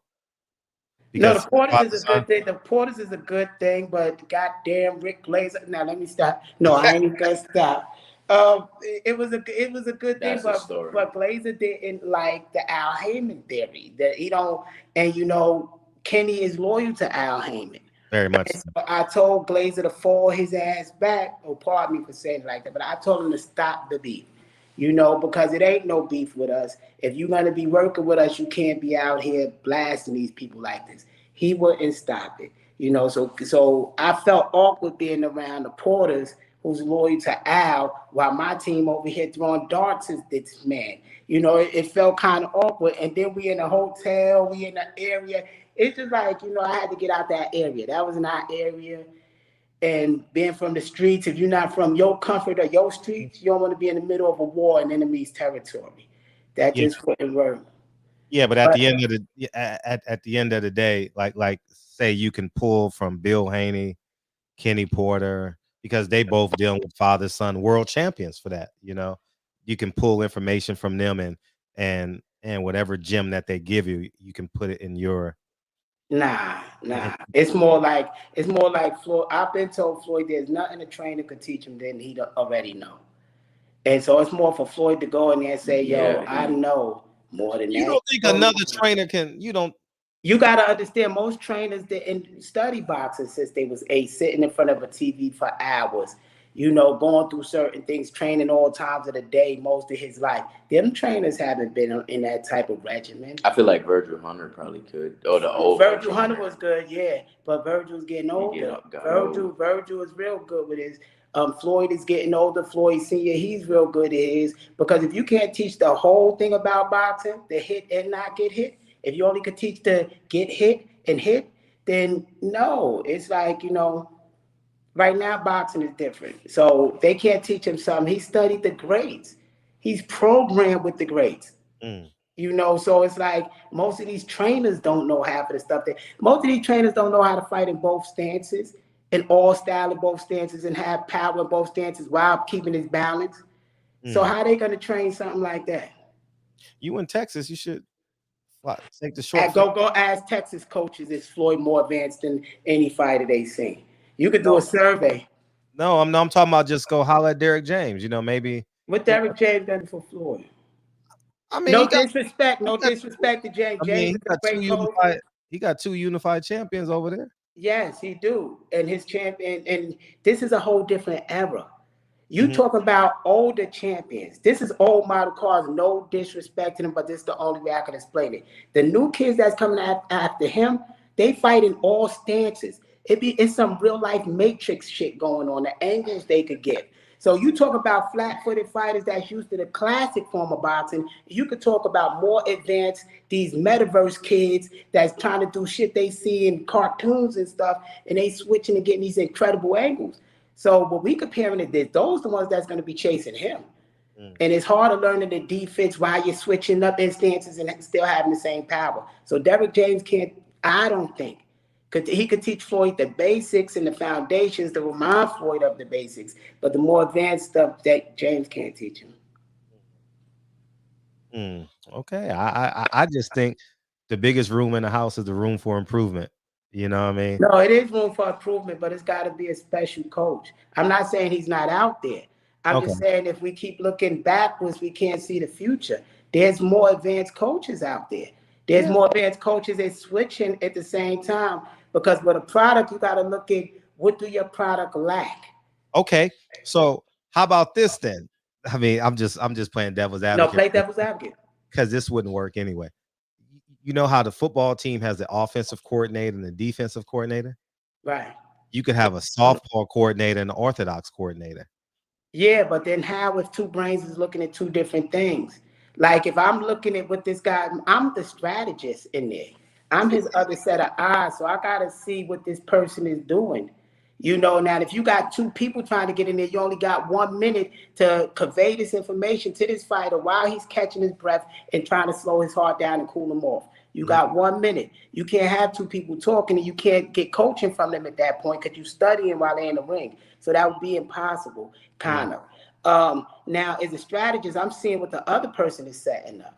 And is he showing any weaknesses? So my job is to dissect this and then predict what adjustments this person is making coming out the next round by determining what's the last offer the last round. So it's a science behind this. So it will be somebody, but they got to be special. They got to know both stances. They got to know all styles of boxing.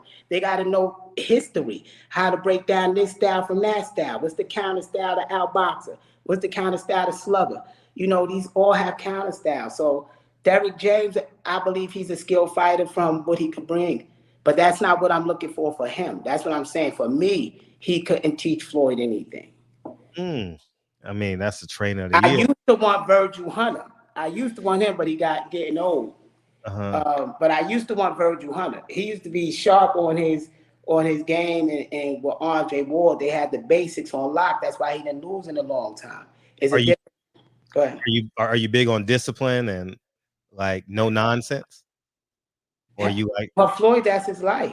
Okay. Kevin Cunningham. Kevin Cunningham. But nah, Derek Cunningham is different style. Like for instance, tell me one fighter, Derek Cunningham, that's great with defense and offense. No fact with Derek. Corey Spinks was a bad boy. Corey Spinks was a bad boy. What offense and defense? Yeah. How far did he make it? Undisputed. Who's Corey Spinks? All right. One division? How far did he make it? He was undisputed because he beat Zab. All right, so you're trying to tell we want to be 4 division undisputed. We wouldn't go with him. He's talking about the guy from Florida that Burt was trying to get us in his camp. The dude who always yelling? Yeah, with yeah. Sunglasses on? So I mean, it ain't like these things. It wasn't presented. I mean, the thing is, for me, you know, that's not the style that fits our style. That's not the trainer style that fit our style. I'm just trying to. I'm telling you what I know. You know what I mean? I'm not. Let's see. You know, I would pick Robbie Garcia if I was picking a coach. Hell no. You know why? I didn't that even motherfucker tell you. horrible. Get the fuck out of here. I didn't tell you, and I didn't say for no boxing style. Horrible. I'm not saying for boxing style. That motherfucker horrible. I'm not saying for boxing style. Yeah, that motherfucker horrible, man. You talk about flat-footed and I'm not talking about boxing style. I'm not talking about boxing style. I'm talking about the business of boxing. We are in San Antonio, Texas. He will bring more fans. Right. That not for boxing style though. Not for boxing style. What? That motherfucker horrible, dog. He is so overrated, dog. Robert Garcia is, and he still owe me 200 push-ups. He is so overrated, dog. It ain't got nothing to do with the 200 push-ups. He can't even motivate his brother to work out. But you think he would have to motivate us? That's what I'm saying. I'm not picking him for what. I'm not picking him to train him. So basically, what he's saying, he's not picking him to teach me anything or anything like that. Just the market. His San name Antonio, and his face being there. It's a lot of more to the crowd. We talking about business and money. That's what we talking about. But in boxing, man, Robert Garcia, I swear, I'm not lying. He is so overrated, man. I believe he is. You know how I know he's overrated? Every time he fight a black fighter, you know what he say? He ran. You had 6 months to train for the kid. He's saying the right thing, but he's saying it the wrong way. And I think casual fans and some boxing fans, they might not hear this. No, I'm not saying he's not horrible. But what I'm saying is, for a swarmer, which style he trained, come forward flat-footed. For a swarmer, the counter style is outboxer, damn near running. So that's the counter style. So he's saying the right thing, but that's the science of boxing. That's the counter style of Robert Garcia style. He ain't even got a world champion right now. He got 80 fighters and no world champion. What about that dude? I believe a world champion is made by himself. It ain't made by his coach too much. Yeah. Oh, well, I don't know. But I mean, I believe a champion is within. Yeah, man, Robert Garcia. I swear before God, I tell people all the time, he is so overrated, man. Most of these coaches are overrated. That's the funny part. He catch punches. He tell fighters to catch punches with their forehead. Like, come on, man. That's their style. Cool. Listen, no, that's really their style out here. When he throw the jab, you throw the hook. When he throw the jab, you throw the hook to the body. The Mexicans can't reach the hook to the body. God damn, they can't reach it. I don't know, but I like Robert. I ain't starting no beef. No, I'm just telling the truth. Hey, if a Mexican fighter is fighting a black fighter and you think you gonna hit the black guy's body, you crazy. You think you gonna come on. Some of them do. You gotta remember they get to fight a lot of cab drivers. I'm talking about A level versus A level. I ain't talking about Mikey Garcia versus C level black fighter. I'm talking about for all the marbles. So we'll get that first one. A level versus A level. Robert Garcia is trash. He can't even. His brother is the highest paid athlete in his gym, and he can't put a fucking ab line in his stomach. He ain't that was Robert Garcia ain't had an ab. But we tapping out. We tapping out because we can't destroy people money or their market or their brand. Yeah. Karma is something. Yeah, so we can't let people destroy the brand. But to me, I think if in the location we had, he would bring fans to the arena. Oh shoot! I didn't even see him pop up on the screen. Oh, I didn't see him pop up neither. Oh yeah, what's up, Kyle? What's going on, y'all? How y'all doing? Doing good. How you doing? Man, come on. Come on. Nah, we gotta. I believe that if you want to tap into the Mexican fan base, all you gotta do is stay black and win. That's it. They gonna hate you regardless. Them No, motherfuckers- I see. Our fan base is different in San Antonio. We got Mexicans, but they love Floyd. Like Oh, they that's- come yeah, out and they that's say, different. Yeah, they Texas say is to 12 different. o'clock. Texas is different than LA. I would agree. They got Texanos in Texas, right? They got like so it's a little bit different. Like they got the Tex-Mex, you know what I mean? So And everybody eat Tex-Mex in LA. Canelo coaches cost too much right now, so that wouldn't be good for business. Then the other one, he's too old all the way down to Mexico. So the only one you stuck with is a Robert Garcia as a coach that could bring fuck people. Robert Garcia. Not fuck Robert Garcia as a human being, but as a trainer. Like, as a trainer, I didn't bring him I in as a assume trainer. he's cool. Not at all. Yeah, he's just Spanish market. What about Bomac? Bomac, are we talking about coaches that got the Spanish market? That could bring out Spanish He is people. a PR person. San Antonio. Man, they ain't gonna like you anyway, man. My only request: do not come out to that Mexican sombrero. We ain't doing that. I'm cussing y'all. All right, because Fred cuss niggas out that wear them sombreros. I'm just saying. Oh, he wears sombreros. Yeah, I be wearing in the gym. I be wearing it right in the gym. Okay, that could be okay. That's cool, but I'm saying you gotta get that kufi, man. You gotta get you a nice kufi, man. What is a kufi? Now you can't wear. He can't wear kufi. What's a kufi? Nah, I understand that, brother. I understand it. No, not the Muslim one. I'm talking about like Coming to America, the box drum.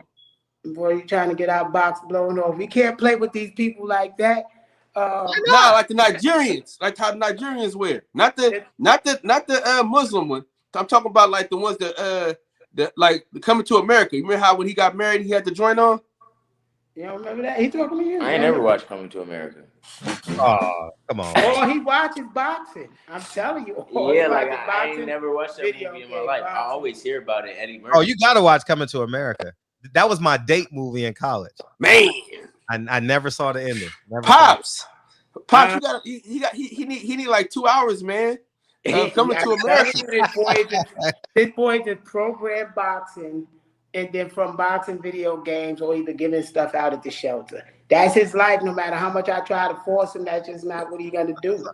You'll watch. Let's trade 2 hours on the video game for 2 hours of Harlem Nights and Coming to America. I'll watch it. Huh? I'll watch it tomorrow. My man. Yeah, I'll watch it tomorrow, but if it's whack, I'm gonna tell y'all it's whack. It's not whack. It's funny. Hey, it's some of the best. It's some of the best comedic work ever. Like you're over 18, right? Oh yeah, you're 19. Yeah. So it's totally perfect. So I would say this, and this is just my experiences in the sport of boxing, is the Latinos are gonna embrace you anyway because they see you as a threat to their Mexican champion. So they're gonna follow you and support you anyway. I wouldn't even no way chase them motherfuckers. Not motherfuckers as in like they're bad, but I'm just saying like your core fan base is always gonna be the ground zero ones, you know, like the Austin market. I don't know what's next to Austin, but them motherfuckers ain't coming. Now the thing is, we don't, people, human nature is human nature, and if you rely on fast fans, like you're saying, then they're gonna leave fast. Yeah. But I think his fans come from more like he got a Valentine's Day thing coming up, where he's giving the kids, foster kids, it's 45 foster kids that's in the shelter. So he go out to corporations and get them to donate to these people. So he used his influence different ways. So he gave fan base in communities because they see what he do in communities. That's dope. That's dope as a motherfucker, man. Yeah, that's dope. Yeah, that's dope as a motherfucker, dog. For real. That shit dope. Yeah, I just think, but I mean, if you go to Robert Garcia, you're gonna be like, man, why you do that video? I'm like, no, when you hire a coach, like you might have a fight. I ain't lying. I be going at Bill's head, man. Bill be getting mad at me. I only tell what I believe to be the truth. Am I wrong? Sure. 1 out of 10 times, sure. But did Victor Ortiz just leaving?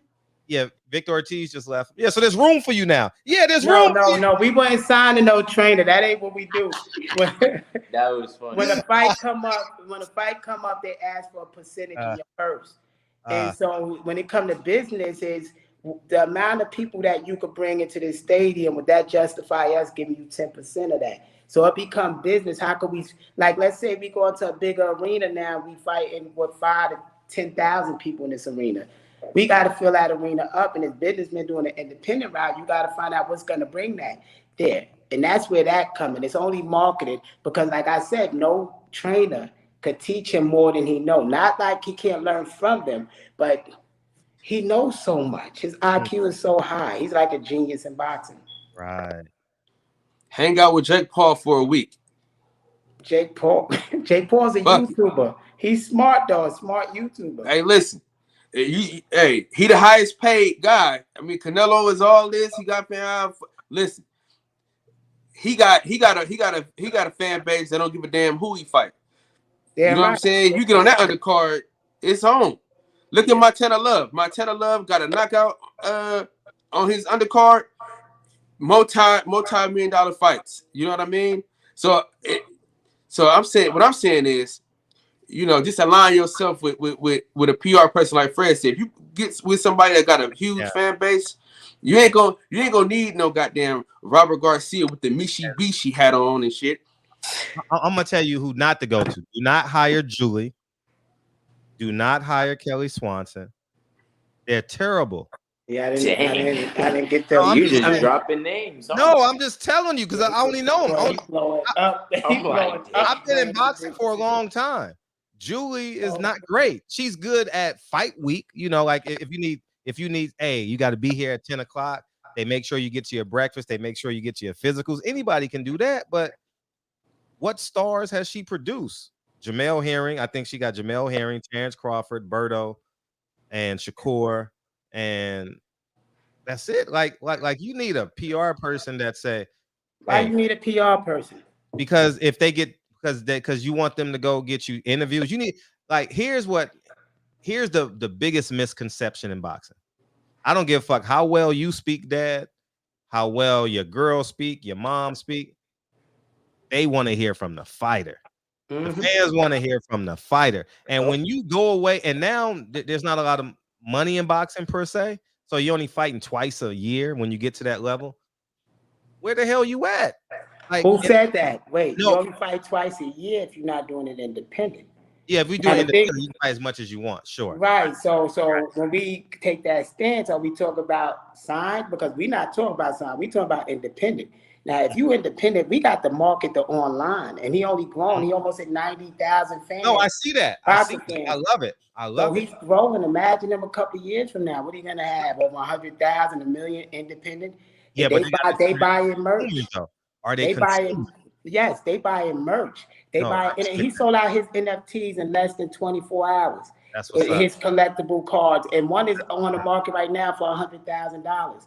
So it's a different market for them. They don't have the limits that the fighters from the past had, the Earl Spence and those generations. They could throw. He could. Oh, our phone is going low, but I'm gonna. They could fight a YouTuber and make millions and the venue that they rent and get a matchmaker to put everything together. So the money is out there. That the problem is I think a lot of times we got to get out the mind state that we need somebody to help us. We create everything. I'm telling you what I see. Right. You know, people in the chat like, no, man, y'all mother, how come people not used to people just being free? Oh, don't tell them this. Shut up. Motherfuckers in the chat like, don't say this, don't say that. You never heard two men be free and talk? Like, oh man, you can't say that about that white person. Oh, because they gonna, man, fuck them, fuck everything. I only tell them what I know. I've been in this game 11 years, and I have never seen a PR person. I don't care if she's black, white, Asian, whatever I've never, and they're mostly women. Most of the PR people are women. I've never seen a PR person grab a fighter by the hands, figuratively, literally, and elevate him in the sport of boxing. I've never seen it. That's what I don't get. Never seen boxers, a lot of them end up broke. He's been in 4 commercials already. He got movie roles. That's like got 2 major movies that's coming out. So it's like, what PR person we gonna get? We do the most PR just calling up people saying, yo, we do whatever. Because once you get a PR person, that's $5,000 a month coming out your person. And whoever you hire require exclusivity. And they bring their baggage, their relationships. So if your publicist got beef with this one, you burn all the bridges on this side. So you know, sometimes it's easier just to come in a clean slate and grind and let people see the grind. Right, because whoever you hire, they trying to get the next fighter. Pretty much, if we trying to get the next fighter. That's why he got his promotion coming. He's opening the door for other fighters, and he wants some of the future fighters. I mean, because he's gonna grow one day. So he understands the sport of boxing. This is like a lifelong thing for him. When he get out the ring, he's still gonna be involved with boxing with his fight.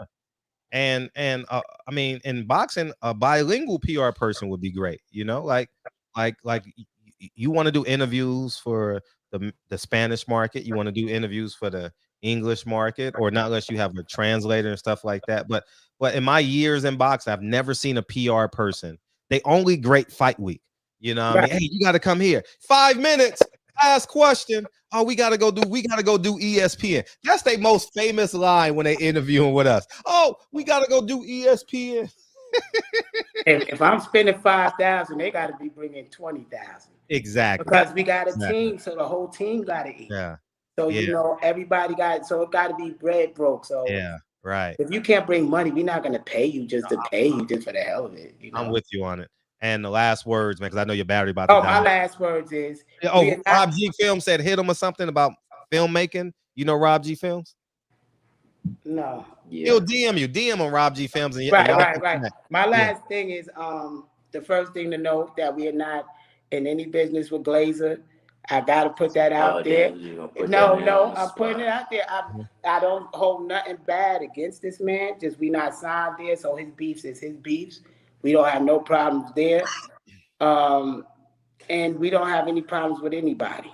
We want to let that be known, like even when they bring up the old Devin stuff, because sometimes consumers could dwell on. They ain't reading into that shit. Devin's a world champion, man. He's trying to get that Cambosis. And we want to fight all the champions that's out right now while he don't even have his grown man power. We'll give them a head start. We'll let them see that if they can't beat him before he get his grown man power, they won't do nothing with him 5 years from now. And if they want exhibition matches, we giving away $1 million in a 6-round exhibition against any of these champs. And I know I could give Trill, Freeway, somebody to put the money up. I would dig that money up. I'm good at getting sponsorships. And if it's a champion now, we'll fight him. Wow, that's what's up. Well, please come back. Come back. And please stay tuned. His Instagram is Kid Austin. Kid Austin. And they definitely gonna go subscribe. And he has charity things happen. Sometimes y'all can participate. Just DM him if y'all ever see. Yeah. You know who does that too? Devin did something down in Texas too. I think he did something with Black Fight Fan down in Texas. He came down to Texas to do that? Yeah. Well, you going to Vegas I'm now? going to Vegas now. No, y'all should connect. No, that's what I'm saying. And compete. Who gives away the most food? I think he went down there and gave away blankets or something like that. Devin's a good dude. So do Chris Colbert. He do a lot. Yeah. Boxing, all y'all need to do. So we should all collab then. Y'all should collaborate, dog. And do. Okay, here's what we gonna do. This summer. Here's what we gonna, because I know all y'all. We gonna pick a day this summer in July before the kids go back to school. We're gonna do a nationwide community give back on the same day. Let's get some. Y'all do Texas, Devin do Vegas, I do LA. We'll get fighters all over America, and we gonna do it that day. Let's do it. That'd be slick. That'd be slick. And I know we can get some of the other celebrities. We gonna do it. We gonna do it nationwide. And the subscribers, they gonna do it in their own city. And everybody gonna post videos. We gonna tag each other. We gonna have 100 stories that day. Everybody share and do it. I'm with it. We gonna plan this in March, but their phone died. We appreciate them coming in here, man. And we gonna do that. We gonna pick a day, and we gonna do a nationwide community day. Nationwide. Kid Austin fights February 26th. Where's he fighting at? In San Antonio. Yeah, we gonna do that. Man, we supposed to be going to Atlanta in February. Hey, Fred. Yes. I developed a plan. What? What's that? It's a crazy ass plan, but I think I'm gonna do it. I'm gonna try to save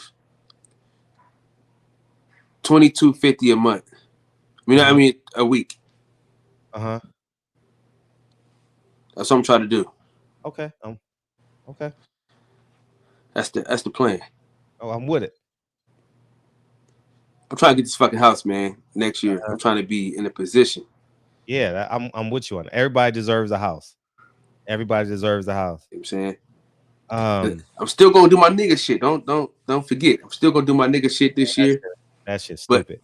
You can't do both. You can't serve two gods. You know what I mean? You can't do it. You Nigga, know? you ain't religious.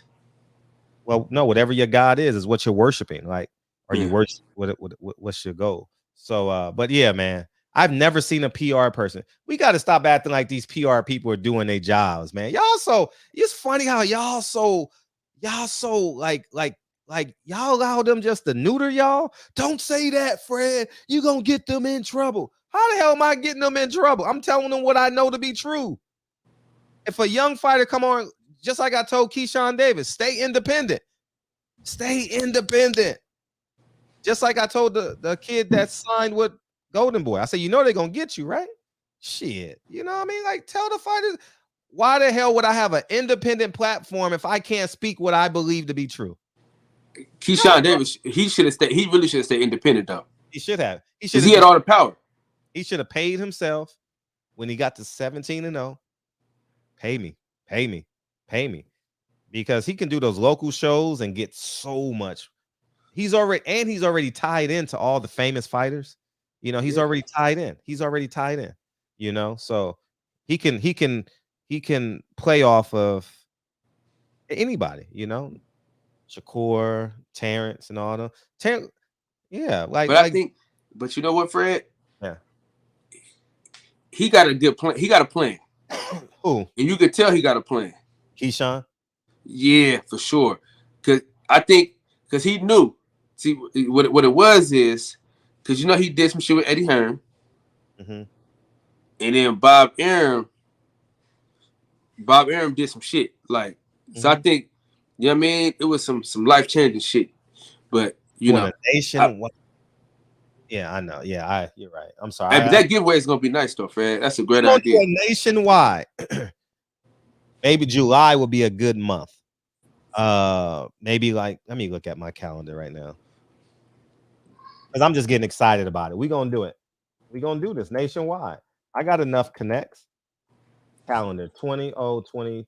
Yeah, hey, I'm telling you, the PR person they need is the white guy in Vegas from Cleveland, Ohio. Or where's he at now? Calabasas? Who? Jake Paul. That should be their PR man. July 16th or 23rd, we should do it.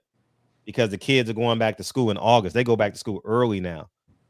July 9th or July 6th. We doing a community give back. Nationwide community give back. We gonna do it.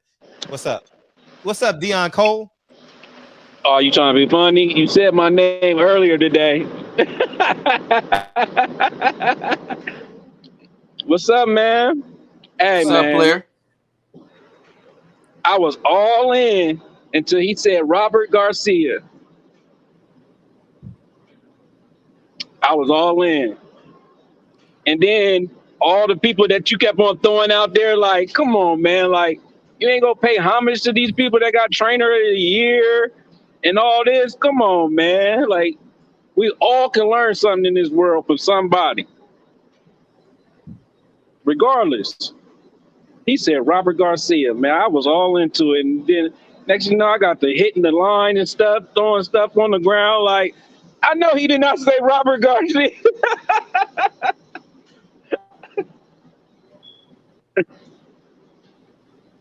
Hello? I'm sorry, I had the button. He's so overrated, ain't he? Yeah. That motherfucker overrated. Bro, I love the kid though, but the dad, I can't deal too much with him. Like, he said he wanted to use, at first he said he wanted to be independent, but then he wanted to use Robert Garcia to market. Yeah, Like, but that's still independent. no, It's a no, partnership he was talking about. He wasn't talking about training him no, as a boxer.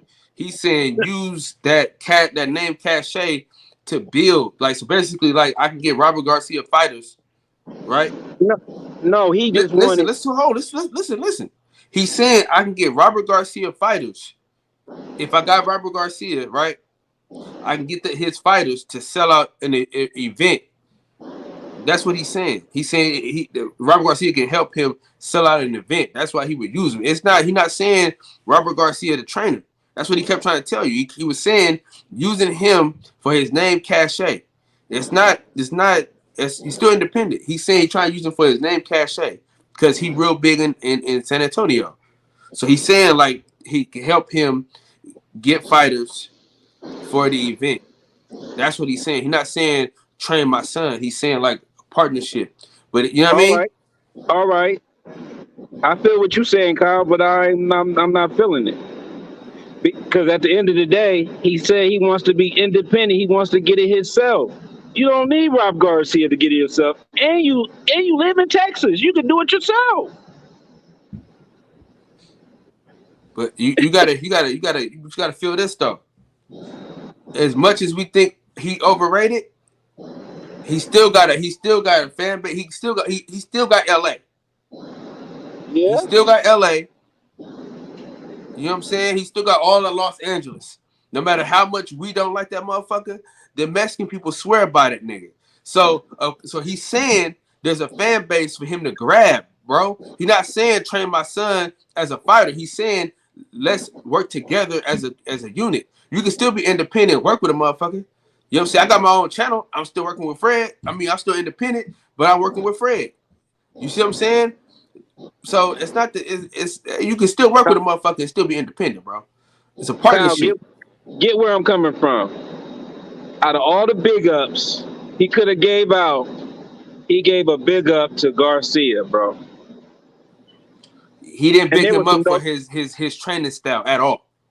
I'm just saying. But he didn't like if he would have said he's a great trainer and I love the way he trains his fighters, I would have been like, oh, nigga, you crazy. He never said that. He was trying to correct Fred. Right? Fred was like, "Oh hell no!" You know, when Fred say hell no, hey, when you say hell no, you so frustrated with what's going on, like because when you say hell no, that's like Fred. That's the only time Fred can't hold back. When you hear hell no from Fred, he can't be real back in because Fred. Oh hell no!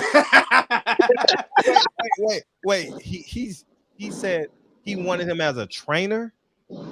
He was saying like not a like he's saying like a as far as like using him as a trainer, but not using him as a trainer. Yeah, but he did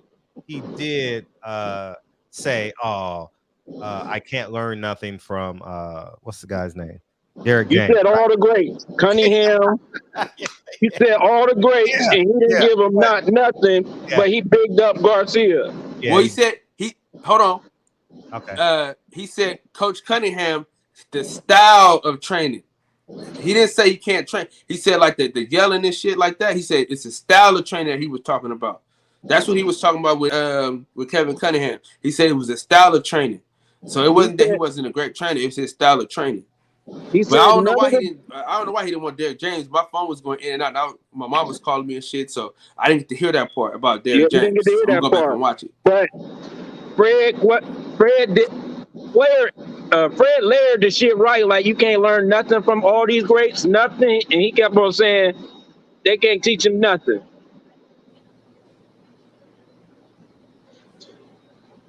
I'm just saying. I mean, that's his opinion, though. You know what I'm saying? But he did Virgil Hunter. He said he liked Virgil Hunter. Yeah, that was. But he said he was too old. He said he was older. A lot of the people that he wanted, they were older. But that's his mindset. That's because he an older dude. Listen, he an older guy. So Fred was sitting up there like debating back. His contemporaries. He's not going to give anybody credit. Listen, what I'm saying, because they're his contemporaries. It's hard to give a nigga your contemporary credit. If you notice, a lot of people, like a lot of niggas that's like older than LeBron, they don't give LeBron the credit he deserves. They always go back to Jordan. You get what I'm saying? LeBron, nigga. Fuck LeBron, nigga. See, my point exactly. See, No, you can't learn that from LeBron, huh? Nigga, LeBron from Akron. I'm from Cleveland. See what I'm saying, Fred? He talking shit about the next. I mean, they're gonna go through their growing pains, and hopefully his everywhere talent, LeBron goes, it's a circus. and it will they'll learn and they grow. But you know, I mean, he's excited about his son's talent and how well they did in sparring. But I will say this: there's nothing Robert Garcia can do for a black fighter that a black trainer can't. There's nothing, and I like Robert Garcia as a person, but he's outdated. Like Mexican fighters shouldn't be fighting like this, man. They should be fighting off the chin, man. Catch. I gotta go off of that one. Yeah. I gotta go. All right, peace. Like they still fighting like this, and saying their nemesis, their what you call it is they run too much. No, man. Fight off the chin, man. Throw that right hand off the chin. The motherfuckers throwing up. You know what I mean? Like, and it's so easy. It's so easy to beat that style. You know what I mean? That style is like so like 1978. You know, like that's like Ring Kings. Remember, you too young for Ring Kings, but we had this video game in Nintendo called Ring Kings. You know what I mean? Like, man, I think I could train an elite black fighter to beat an elite Mexican fighter if they fight with that style. You know what I mean? Like, I think, you know, Mikey Garcia covering up against Earl for 12 rounds. That style don't work. It don't work. It don't work at that when you got to meet. Even Canelo knows. You know what I mean? Like even Canelo said, I ain't about to fight like a Mexican. If I want to be the face of boxing, I got to be able to beat the elite fighters. And Floyd, that motherfucker's elite. Okay, Floyd. Okay. I know I'm not as physically gifted as him, but above the waist, I'm going to do as well as I can above the waist to mimic the greatest fighter in the world. And that will be Floyd. Okay. And you do the best you can from the waist below. You get on them ladders, you do your resistance training, you do your bands, you do your lateral shuffles, you do all that shit. You do it the best you can, you know, but as close as you are to the equator, that's how much melanin you have, you know. That's why the darkest athletes are the best. Pele, Jordan, you know, the list goes on and on. Floyd, you know, the darker you are, and the more the likelihood that melanin is like a DNA code. Like I'm mad I didn't get to touch on, but I am mad I didn't get to touch on Kevin Cunningham about because Erickson Lubin is a way better defensive fighter now that he got with Kevin Cunningham. When he got knocked out, he wasn't with Kevin Cunningham, right? No. Yeah, he's gotten better. He's definitely got better, and hence why no one will fight him. You know what I mean? Like he's still searching for an opponent, or you know what I mean. But that's the problem with these black fighters, man. It's not the problem with the black fighters. Don't let me omit that. It's their skill set. Like, man, listen.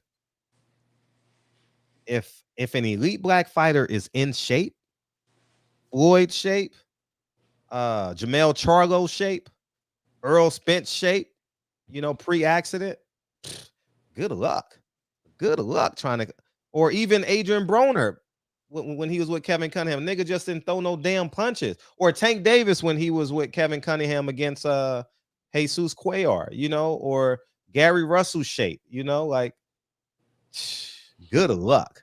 You know who I like as a trainer? Impossible. I like Barry Hunter, man. Barry Hunter, he's a good guy. I've never been in his gym, so I can't speak on that. He was the assistant trainer with Kenny Porter, but Kenny Porter does all the talking. Not out of disrespect, I'm just saying how he runs his gym. Yeah. Kenny does all the talking, and and all the dictating. So it's a little bit different. But I've never been in his gym as the lead trainer, so I can't speak. I love his temperament. He has great temperament. Yeah, he does. He has a great tenor about him. He does. He's the funniest shit ever when he snatched off when he not snatched off her wig. That shit was hilarious. Yeah, he was the big uncle there. He was the big uncle that they literally walked right by me. You know, and that was the right thing to do. You know, these two fighters are fighting for millions of dollars on national TV, the biggest pay-per-view of the year. Can y'all fight Sunday night? Can y'all fight Sunday morning? I can get y'all a gym Sunday morning, but we not about to record y'all motherfuckers. You know what I mean? So at the end of the day, I'll say that. But yeah, man, it's and this ain't on no racial shit. This is just what I've seen my whole life since 1984. You can't get inside on that's the problem. No fighter can get inside on an elite black fighter. You can't do it. It is impossible to get inside consistently on a black fighter. Yeah, 30 seconds in a round, he looks up at the clock. Yeah, he might let you in. But them first 2.5 minutes, man, he gonna jab the shit out of you, and you ain't gonna be able to do nothing with him, dog. And this ain't no disrespect. This is just the only Mexican that I've seen for real, that could give an elite black fighter problem is he died in a car accident. What's his name? In 1981, 82. Oh, yeah. You talking about God, had a fro. What's his name, y'all? Sanchez. Salvador Sanchez. That's the only one. That is the only fighter I've seen since 1984. Me going back YouTube videos and shit like that. That's the only one. Hey, I'm be honest with you, man. His daddy black. Yeah, that's the only one. I'm being honest. I think he could have beat some great black fighters. You know, I think Chavez was. Don King will probably tell you to this day he was good, but he nurtured him a little bit. Bro, Pernell Whitaker beat the hell out that dude, and they still gave him a draw. Yeah. You know, my dad lost. So back in them days, you know, 5,000 was a lot of money back in them days. He bet 5,000 on Pernell Whitaker, right? And you know, my dad used to hoop and shit. He said, man, he went to the court the next day, and the dude just looked at him and just shook his head and started laughing. Because he was like, damn, boy, I almost had to give you that 5,000. And I was saying to myself, I said, Pops, you should have made the nigga give that money anyway, because he knew who really won that goddamn fight. Yeah, Julio Cesar Chavez was very entertaining to watch. As a kid, I enjoyed him. But as I got older and I can look back at boxing, Don King did a great job with him. You know what I mean? He got him to Azteca Arena. What they put 115,000 people in there. He did his job with him, you know. Yeah, Roger Taylor dropped the ball. That was the goal. No, Richard Steele dropped the ball. Richard Steele dropped the ball, man. No way you stopped that fight. I remember the funny thing about that fight, I know exactly where I was, my reaction. I watched it with my mom and my stepfather. I watched it. Yeah. 658 West Florence Avenue. I watched it that night. Yep. Sure did. And that changed that man's whole entire life. Yeah, he ended up fighting for peanuts for the rest of his career. He got the rematch and lost, but when you give everything and you feel like you were cheated, it's hard emotionally and spiritually to recreate those moments, you know. It's it's really hard. Had he won, I mean, he just he would have skyrocketed. And he had a lot of money behind him. He was with the Duvas too, if I'm not mistaken. He was with the Duvas, and he had a lot of money behind him. He was an Olympian, and he should have been rewarded. I wonder, do Richard Steele think about that now? Now that you look back and you realize how important that was in terms of history. You know what I mean? Like in terms of the trajectory of the right that should be going on in boxing. Anyways, you know, so yeah, that fight was rough to watch. The last round, was it 8 seconds left? 3 seconds left? 10 seconds left? Somewhere in there. It was like Major Taylor fought. If you want to see someone give everything, because I know there's a lot of young people that ain't seen that fight. Meldrick Taylor did everything a fighter could possibly do in that fight. Oh man, he showed heart, courage, skill set. intelligence, will, fortitude, power. Oh man, his shorts is dripped in blood. His cheekbones is swole. Yeah, high flat top. Oh man, yeah. He gave everything. He gave his whole he died in that ring that night. He can't talk now. I don't know if he did, is he still alive? Yep. Yeah, because Showtime or HBO did a special on what was sad. They had it was captioned. That's sad. Him and Terry Norris, they need captions to talk. You know, it's sad. You know, yeah. Terry Norris beat Sugar Ray Leonard. Meldrick Taylor versus Julio Cesar Chavez. He gave one, not two, one. He gave everything he possibly could that night. Yeah. I wish I was old enough to understand that fight, but I'm glad I can go back and watch it on YouTube and shit like that. Yeah. Subtitles. Yeah, he's still alive. I would have loved to run into him, man. Hopefully he's doing well. I would love to take him to dinner. Meldrick Taylor. He went to jail a couple years back. I'm sure. Like, I mean, he's literally like, from what I gathered, I'm not making an assumption. This is just an educated guess. From what I gathered is he has no other skill set and he can't get hired because he can't speak in terms of like a job. He can't get a job in boxing because he can't speak. So what do? You know, you go. Well, he owns some apartment buildings. That's why he ended up having to shoot somebody. Oh, he does? He owns apartment buildings? Yeah, in Philly. Good. Yeah, that's what happened. Like I think it was something happened with one of the tenants. They wasn't trying to pay him his money or something like that. And he shot at him. Good. I'm happy for him. I would. Next time I go to Philly, remind me. I want to try and reach out there. I don't know too many people. I know Breadman. I know J-Rock, but that's probably the only two people You need the streets behind you, Fred. You need what? You need the streets behind you, Fred. I want to talk. I want to spend a day with him, man. That's one of the fights. You know, when you think of boxing, I think that's one of the fights I think of when people say, "When did you fall in love with boxing?" I think that's one of the fights. You know, it's the first thing I think of is the picture of the '84 Olympic team. That's one of my first memories, you know, because that was all over New York. It was a huge deal in New York, the 1984 Olympic team. So I remember that as a kid, you know, that group picture. But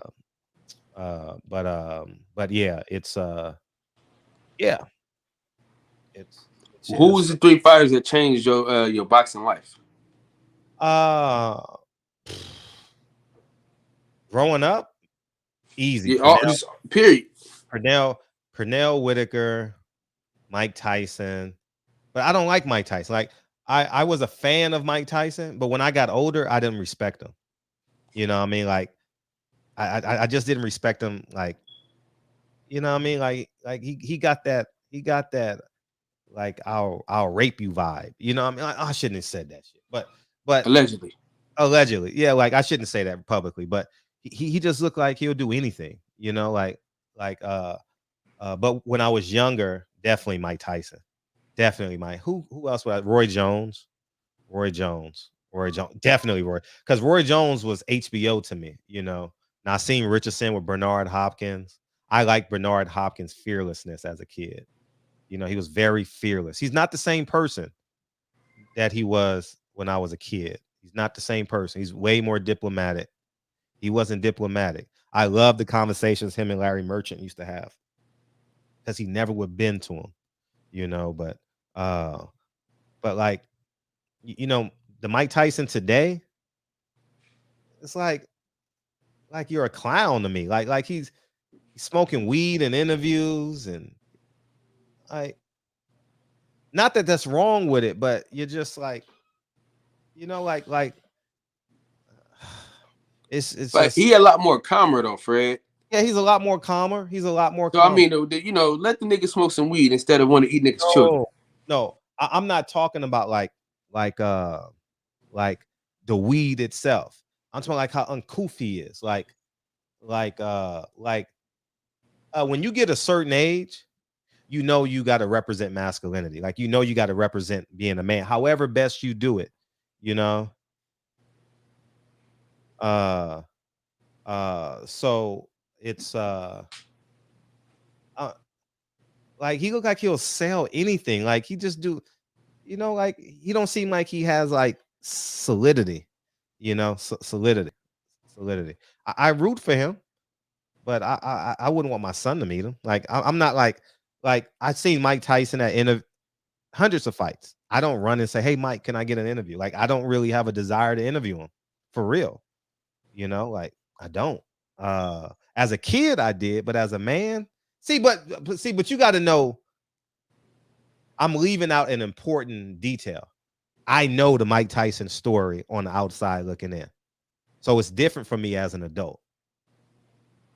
You know what I mean? It's different for me as an adult because I have 2 friends who knew Mike Tyson well. I'm not disclosing their names, but I knew, and I know stories, and I just don't fuck with him as a man. Like I don't have no desire to interview him. Nothing at all. So and that's just how I've always been. I remember sitting next to Mike because he knows Sam. I sit next to Mike, didn't even ask him a question. Like I don't give a fuck. Like Ellie, like, and I just stepped to the side. Ellie, I mean, I'm probably on this video, but I spent the whole weekend basically because when I go to fights, me and Sam go to dinner, we do that shit, we do this, you know what I mean? So I'm with Mike, and I have no desire to talk to him. I mean, I talk to him like he's a normal person, like he's a person in the room, but I don't be like, "Oh, Mike Tyson, you're amazing." I don't have that respect for him like that. I don't. I really don't. So your 3 was, as a kid, Mike Tyson, Roy Jones, and Pernell Whitaker. I mean, no, I'm saying like all the like period. Cause see, for me, mine is Roy Jones, Mayweather, Earl Spence. Right? So Roy Jones, and then what I'm saying, then it was Mayweather, then it was the Earl Spence. Because I had after Floyd, I really stopped like watching boxing like that. And then I seen Earl Spence. I was like, oh shit, this motherfucker. Yeah, I got back into it again. Earl was on a trajectory to be a great human in boxing. I think he can get that esteem back, but he got to fight Crawford. I know Al is going to try and push him another way. Maybe to the Keith Thurman fight. Win or lose, he got to fight Crawford. You know what I mean? You got to you got to fight Crawford, man. I don't know.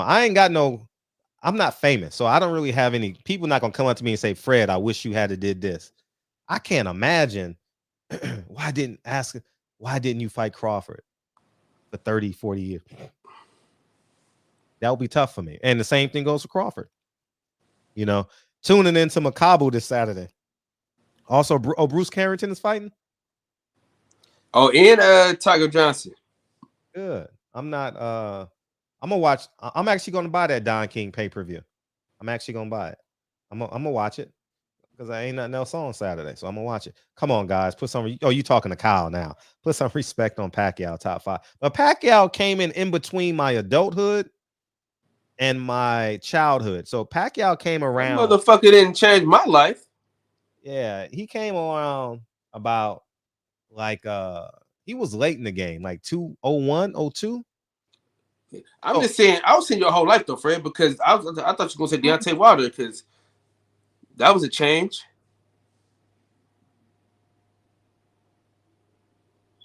Because I was talking about a kid. I was saying as a kid. Okay, listen, let me tell you. Let me do this. As a kid, as a teen, and as an adult, you're 3. Oh, I don't know if I can answer that, but I'm gonna try.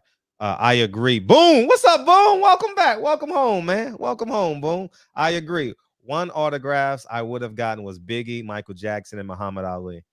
Y'all know my Muhammad Ali story, right? I got one of them.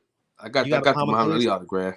Oh no, I got some new people in here, but I went to school with Muhammad Ali's daughter and Rasheed Hazard. Rasheed Hazard is the son of Walt Hazard, who was John Wooden's first recruit to UCLA. He won 4 championships with Luau Sender at the time, and they went on and had storied careers. And so me and Rasheed Hazard was on the same basketball team, right? We played varsity together, all that good stuff. And they would always Walt Hazard would come to my games all the time. Me, Layla, and Rasheed would ditch 6th period and go to Taco Bell on Washington. If you know Venice area, we went to Venice High School, so we'd go through the back gate because they couldn't eat meat or something. So they only could eat 7-layer burritos, whatever. So we would go there and get 7-layer burritos. And they would always invite me over for dinner on Friday. They had like, what's the dinner called on Friday for Muslims? I don't know what it's called. But anyways, they would invite me and I never went. I would rather go try and chase pussy at the 3rd Street Promenade or City Walk or some shit like that. So I would say, oh, I'll go next time. Oh, I'll go next time. Because it's like nothing for me. You get what I'm saying? It's like nothing for me to see Layla Ali, Rasheed Hazard, and we're friends. Like we're friends. Like we hang out all day, 6th period, 2nd semester, because basketball season's over. We already got the A in class, so we just bullshitted and ditched and, did our thing. And Rasheed graduated as a senior. I was a junior. Layla ended up going to another school. And but Layla was only there for a semester. She was only there 2nd semester of Rasheed's senior year. And so we hung out. We would go work out in the gym and that. And so you could have met Muhammad Ali. Easy. And you didn't. No. This Fred, you got to be one of the what's wrong with you, man? I'm 16. I don't give a damn how old you are, man. Listen, you don't have the same. Nah. Hell no, man. You don't. Like when you're 16, you think people live forever. You don't think people gonna die. Like now I'm 44.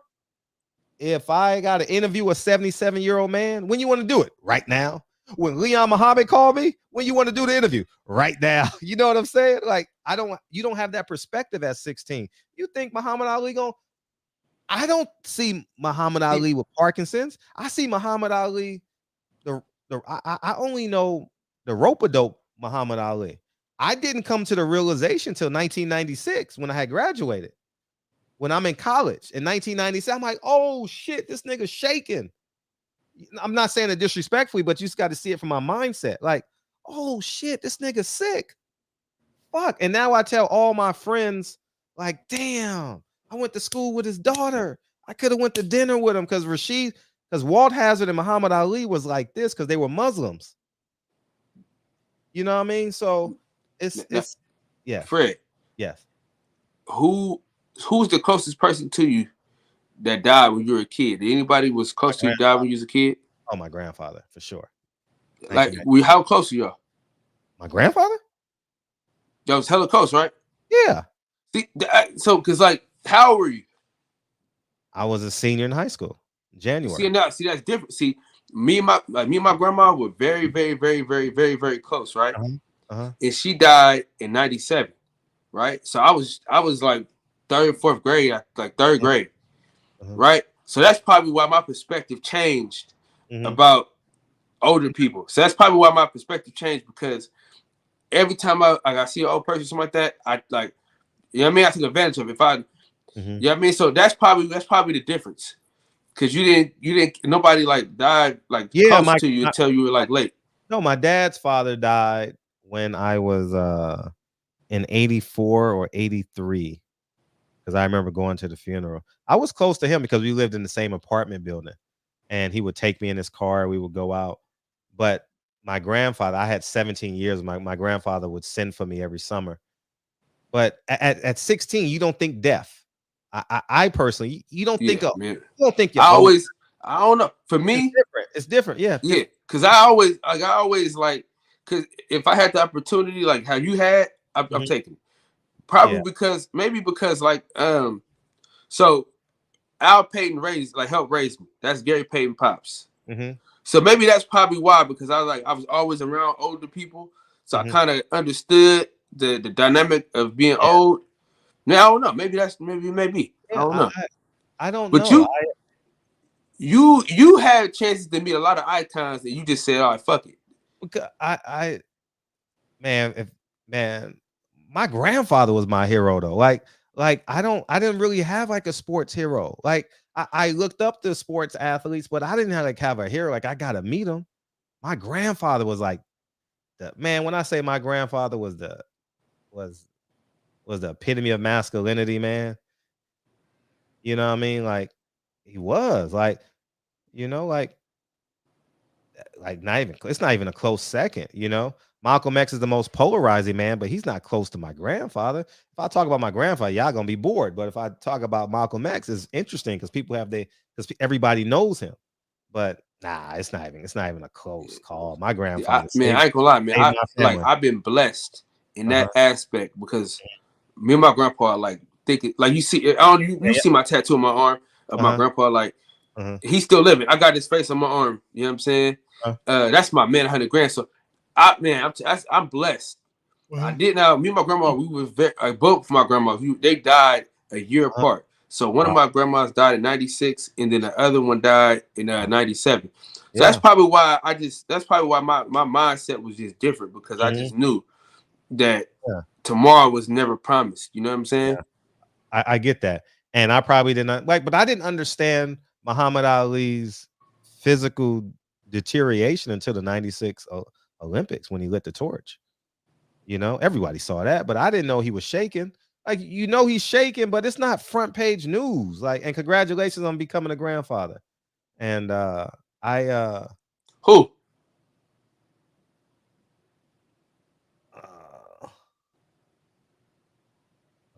Who said that? Just became a pop. The messenger. Man, congratulations. Yeah, congratulations, dog. I'm looking forward to being a grandfather, man. Hopefully I can keep my daughter's mileage low. You know what I mean? Like, and I'm very cognizant of that now. I like, even when I met Darryl Strawberry was my favorite athlete as a kid. I went to his condo, interviewed him for a movie I did, and he was my favorite athlete ever. Mark Jackson was my favorite athlete ever. I saw him at the USC UCLA game. I was like, hey, Mark. I mean, when I say my favorite basketball player in the whole wide world, Mark Jackson, by far. I used to love Mark Jackson, bro. And I walked up to him and I was like, hey, Mark, I would love to have you on my podcast. I didn't say, hey, you're my favorite basketball player of all time. I said, hey, I would love to have you on my podcast. He said, sure. And he said, DM. I ain't falling out for nobody, but the opportunity to rise, I got to take it. Yeah, I don't know. I've never, but you got to take into account, I was raised in LA. So it's different when you're raised in LA. Like I'm not bragging, docious. I had my fake ID at 21. I probably fucked my first celebrity at 18 or 19 or some shit. You know what I mean? Like it was about that later. It's nothing. It's nothing. Like, I'm being like, for real. I had a Texas ID. Man, I done fucked some of the most famous women in the world, man. Like, you know, like, and I never saw them like, it's nothing. I'm being honest. I'm not bragging, but I grew up in LA. I went to Venice High School. So I would go with all the Clippers and the Lakers. They would always go to the movies and in Marina Del Rey. We would get Panda Express together. You know, I would play basketball because I was a great basketball player in high school. In college, I just was a good one. So I would play at the men's gym. Me and Earl Watson was cool every summer. You know what I mean? Me and Earl Watson was real cool in college, you know, because I would go every summer, go train on the track and then go to the gym, you know, and then we would go to dinner because he had free food because I didn't have no money. So Earl Watson, anyway, so man, I'm talking too much, but yeah, so him, Ray Jackson, Earl Watson, Ray Jackson, Matt Barnes, J.R. Henderson. It was that whole clique. Hey, Matt Barnes is a cool ass dude. Yeah, he wouldn't remember me because he was more of he was like a surfer type dude. So like he wouldn't play basketball. He wouldn't go to the gym to play basketball. He would do because it was something because he had to do it because all his teammates did it. You get what I'm saying? So wait a minute. It wasn't Matt Barnes. I'm not thinking of Matt Barnes. I'm sorry. I'm thinking of Toby Bailey. I'm sorry. Toby Bailey was in that round. Matt Barnes is after. I'm sorry. I got the wrong team. It's Ray Young, Toby Bailey, Chris Johnson. It was that UCLA team. So I played with Kobe at the Venice Beach when he was a rookie. He played there for 2 years. Me, him. What's the guy that was on the show? We talked about it. What's his name? God damn. Lincoln Kennedy. Yeah, Lincoln Kennedy. He would pick me every time. I was so dominant, man. Like, man. And that's why you didn't enjoy. That's how you named your kids, right? Yeah, that's why. Yeah, exactly. Lincoln Kennedy is not after present. Give me the story. We drop the story real quick. We would play together every summer for 2 years when he played for the Raiders, and I would play, and he was real cool. He was real cool, and I wanted like my kids to have universal names, you know, because I wanted them, because I believe the intellect supersedes the name. You know what I mean? So because I know how when people say Frederick Hawthorne, they think that they don't know who he is. He could be white, he could be black, he could be whatever, you know. So I didn't want to arm the people that was going to interact with my kids. So I named them Lincoln and Kennedy. You know, it's not after presidents, but people feel free to think it. But yeah, but for 2 years, my freshman year from 95 to 96 and 96 to 97, Lincoln Kennedy would play basketball at Venice Beach, and he would pick me, and we would win. We would stay on the court for hours. I was dominant. Like, I was basically like Baron Davis, like at Venice Beach. Like, it was nothing. You give me the ball, I'm scoring, or I'm getting a good shot. I was that good. But I mean, we played against everybody. Kobe, Brian McKnight. Man, I'm telling you, dog. Every Sunday at Venice, man, I got so many stories, man. I just got to remember them. Man, Brian McKnight, Kobe, Doug Christie played there all the time. Keith Kloss. I mean, there's just so many. So that was like my life. So like, I've been, yeah. What's up, Blue Blood, man? Blue Blood, my nigga. And hey, Blue Blood, shout out to us, huh? Oh, the 49 game in this motherfucker, man. Yeah, Brian McKnight had game. Oh yeah, and then we would go to we would go to Gotham. Man, I could tell you so many stories, man. Oh man, it was just sick. You talk about pussy. Oh man, I could tell you stories for days, man. Oh man, it's insane. I grew up in LA, so the point I'm making is it was nothing for me to hang around celebrities. Nothing. I went to Venice High School, so it was nothing. It was really nothing. I'm being honest. On the West Side, you see celebrities every week. And my coach was best friends with Pooh Richardson. So I would be in the locker room with the Clippers. My junior and senior year, I was in the locker room with the Clippers. Because he was the point guard for the Clippers. Pooh Richardson told me a story one time. He said he was at UCLA. And he said, Fred, this is how good you got to be as a point guard. Because he was All-American. He was far better than me. He was out of Philadelphia. I ended up training his daughter when I became a trainer, coincidentally. And he told me, this is how good Pooh Richardson is. This is the type of level of skill that these elite fighters have. He said some guy was guarding him. Right?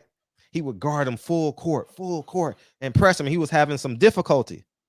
And he said he learned his breathing pattern. He said when he went to breathe in, that's when he elevated on him to get the shot off. I swear to God. Swear before God. And then remember Jonathan, this is how important detail is. Jonathan, remember Jonathan, I used to train him. Remember he came on the show? He played for the Celtics, played for the Dallas Mavericks. The one that you helped get there.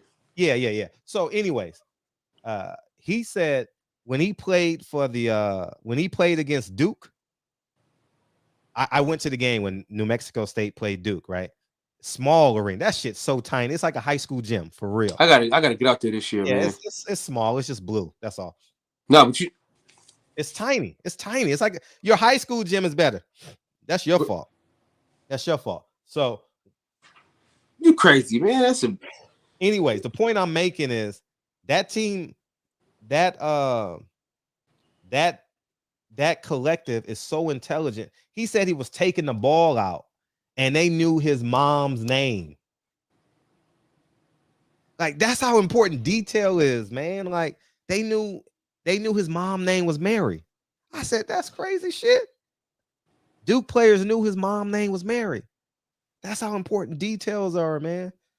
So it's and then with Jonathan, man, I mean Jonathan introduced me to more NBA players. Like, it was nothing for it. Our whole summers was riddled. And then, but I grew up in the Drew League too, so that's different, right? When you grow up in the Drew League, you got LeBron James, you got all these Kobe, and you hooped in the Drew League a couple times. No, I never played in the Drew League because we had to say no, so it's different. In the say no. Now there's no say no, so now they let college players play in the Drew League. So I was in the say no. My era was the say no, and the Crenshaw League. We play in the Crenshaw League, but in the summertime, you really don't have time to play in that because you're in tournaments all year, And but yeah, I'd rather play at the beach than play at the say no. Fuck that. Play basketball and get pussy, man. If I'm not playing that fucking, I'm not playing at a gym.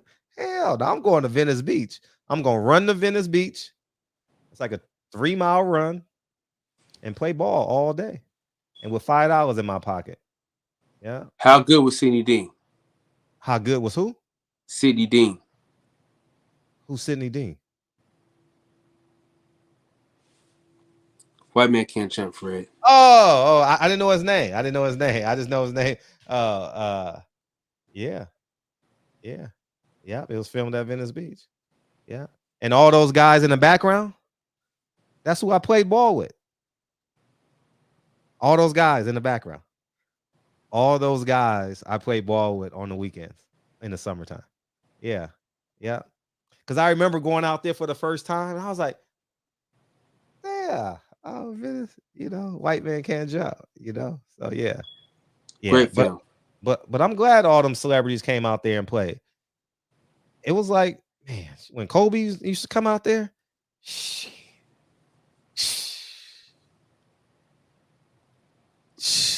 man, you have no idea. It ain't like that no more, though. I mean, if a celebrity goes out there, and he's real good. See, everybody knew Kobe was going out there because he lived in Santa Monica. He lived in Santa Monica at the time. And so I heard, I don't know, but I believe he lived in Santa Monica at the time. And he would come out there all the time. I mean, it's like playing at the Staples Center. God, them days, man. And you ain't got to worry about getting picked up. I ain't have to worry about, man. Hey, if your child has a chance to come to LA and he plays basketball, Venice, you ain't got to be a good basketball player, but you want them to have an experience, man, get them an apartment close to Venice Beach, man, and let them have a good time. I don't know if I haven't been out there in years, but I'm sure they still play and do all that stuff. But man, it's an experience. It's an experience. I got some tapes, but they on VHS. I got to put them on. MP4s or something. So like Fred, that. if you say you was like 6'7", I'll be a pro. I'll be a pro. First round. I'll be a top 10 draft pick. You think that's what made it to where you couldn't get to where you needed to? I just wasn't good enough. I was good enough skill wise, but I'm too small. Like I can't guard. Let's see, my era. I can't guard Anthony Hardaway. I can't do nothing with him. You know what I mean? I can't guard. You'd have been good now though, because nobody play no defense. So you'd have been all right now. Nah, I wouldn't have got drafted. That's why I'm so amazed at Muggsy Bogues. Muggsy Bogues was a first-round draft pick. Can you believe that shit? Out of Wake Forest, 5'3". He was strong as a motherfucker though. Don't matter. You don't get drafted 5'3", first round draft pick. Granted, he had a hell of a high school team, and was it David Wingate, Reggie Williams? What did he go to DeMatha High School? Or something like that. Yeah, No, they man, went to that in Baltimore. Yeah, ball. My length just like you use the word length. I just wasn't long enough, and I learned that when I got to college. But if you give me the ball when I was younger, you just give me the ball. I'm going to dog you. Like I'm going to dog you. Like it's just. I'm gonna bring Jason Hart in here one day. I used to bust Jason ass, man, and he being a 10 to 15 year pro. He'll tell you to this day I was better, way better. He can't score like me. No way. No way. Kenny Bruner. He tricked off 10 to 15 year NBA career, man. Poor Best guy. player you ever played Baron against Davis. in high school. Okay. Baron Davis. He's just too fucking good. By far. He's the only guy that I competed against that can make the ball disappear. Like you think the ball is here? Man, that motherfucker gone. By far, Baron Davis. Not even close. Baron Davis. Like even NBA guys, like I could stay with them, but I couldn't do it for a whole game. But we only go up to 7 at UCLA. So it's short games. Everyone's shooting in high percentage. Everything is screen and roll, space out, kick the 3, pull up 15 feet, drop the ball down, you do the post. So, games be so quick, I played against Kevin Garnett all the time. Like it was nothing. Man, everybody in the NBA, like Kevin Garnett lived in Palisades with Reggie Miller. And Reggie Miller I never saw Reggie too often, but Kevin Garnett, yeah. And he used to work out at Pepperdine too. Kevin Garnett used to work out at Pepperdine. So I had connections at Pepperdine. But my dad was supposed to go there, but he fucked up his grades. He fucked it up. He fucked it off. Yeah. I literally can do a documentary on my history in basketball. I could. It'll be hard to narrow it down. I grew up with all of them, man. And I ended up training all of them. I ended up training DeMar, Russell, James Harden. I didn't train James, but I know James very well.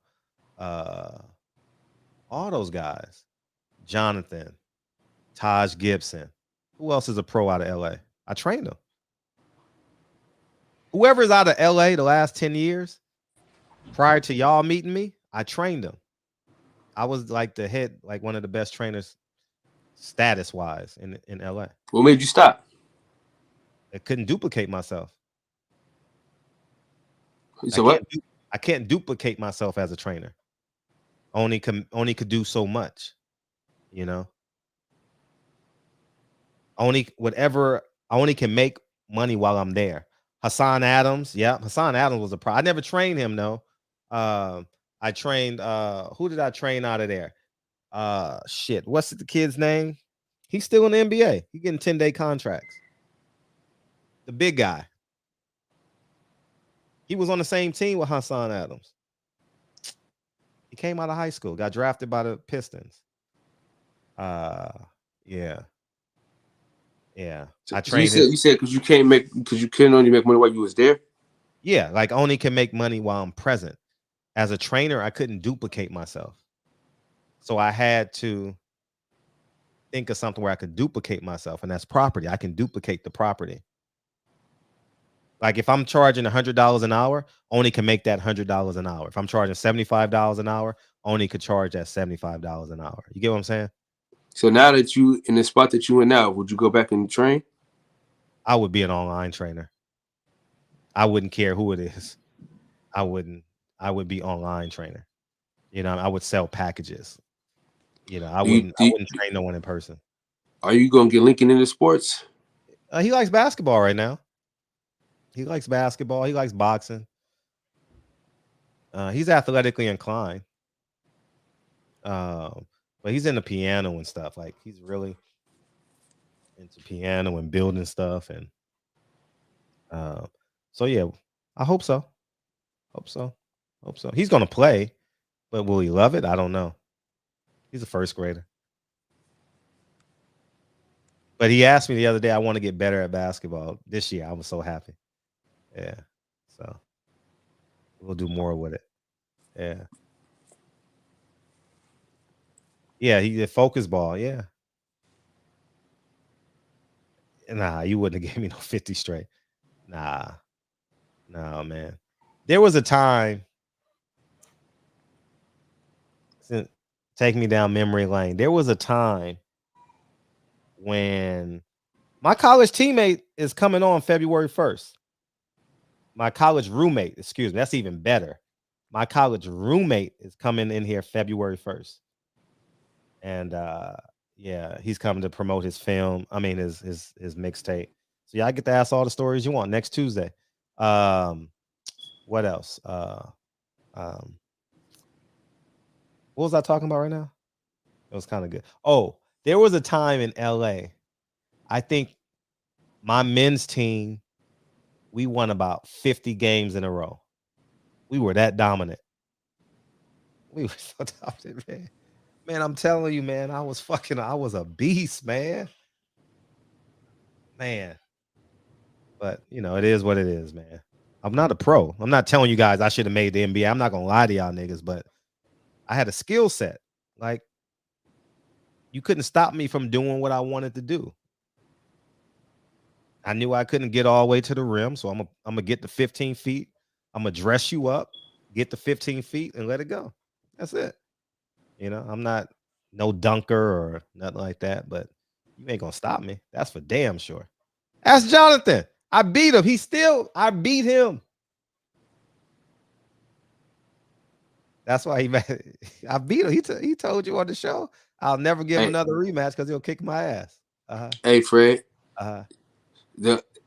My biggest mistake is thinking I was going to be tall. How tall are you? 6'1"? Hell no, man. I'm 5'9", man. 5'9". But yeah, I mean, it's funny because I was the other way around. I was thinking, man, hope the NBA don't go out of style, man. Hope it don't fold because I'm going to the NBA. Man, I got to college. I'm like, well, this is different. This is real different. So my dumb ass, I thought I was gonna be tall like my dad, right? Mm-hmm. So I'm working on post moves from the age of 10 to however. So nigga, I'm not like I can jump and shit like that. So I was playing small forward and shit. Cause my post game was serious. But nigga, you go to college, nigga, ain't finna put you on a block. When a nigga just turn around and just, you know what I'm saying? Yeah. But shit, listen, Fred, you can ask some of the homies. I used to post their ass up, dog. One-on-one, listen, one-on-one, I couldn't be fucked with. During the game, I'm 20-20 man. But one-on-ones, where I could just post a motherfucker up, oh man, shit. Our next fight, we gonna play a basketball game.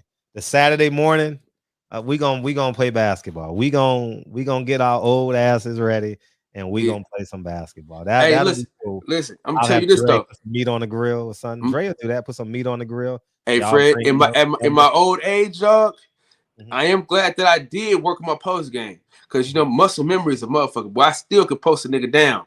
Yeah. But I used to do a hook shot. Boy, it's so cold. Cause my whole life I'm like, oh, I'm finna be tall. Cause my dad like 6'3", 6'4". So I'm like, oh yeah, I'm finna be. And my mom was like five. She's like 5'6", 5'7". So I'm like, oh yeah, I'm good. Yeah, I'm finna be tall out here, man. Yeah. My brother got all the height, and that motherfucker didn't do shit with it, man. Right. And then my little brother, he got my dad height. That motherfucker on him. He's so useless in sports, bro. I said, dog, if I could have got a little bit of height, man, I'd have been a height, man. Just a little bit. Yeah, I should have played football. That was it. If I had a dad in my life, I would have been a Division I football player, and see what would have happened. You know, I definitely would have had a chance. Hey, Fred, my homeboy, his son.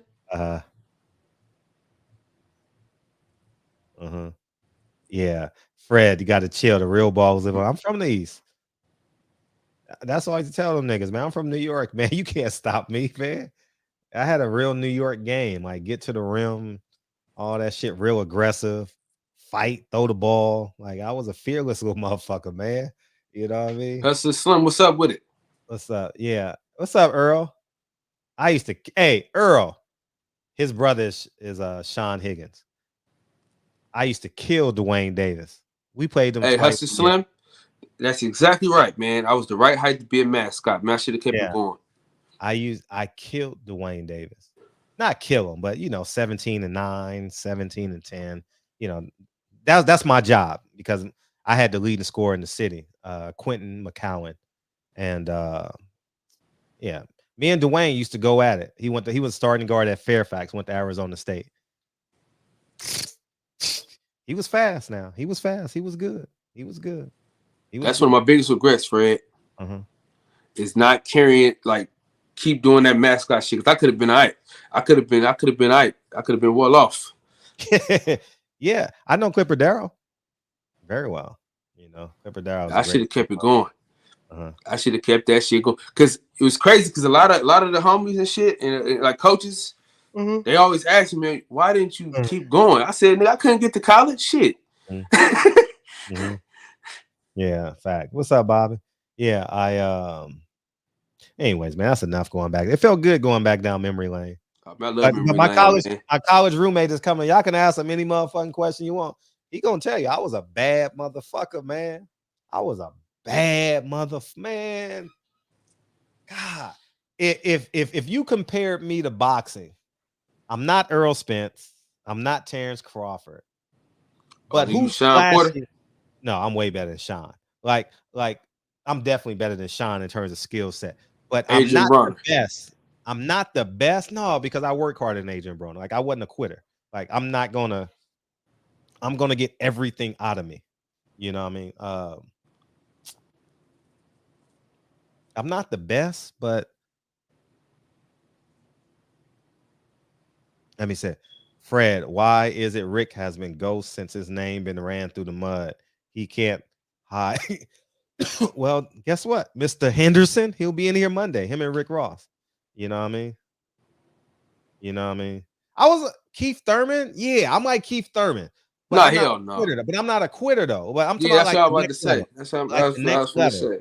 Like the next level. I wasn't the best, but I'm. You know who you are. You know who you are, Fred. Who?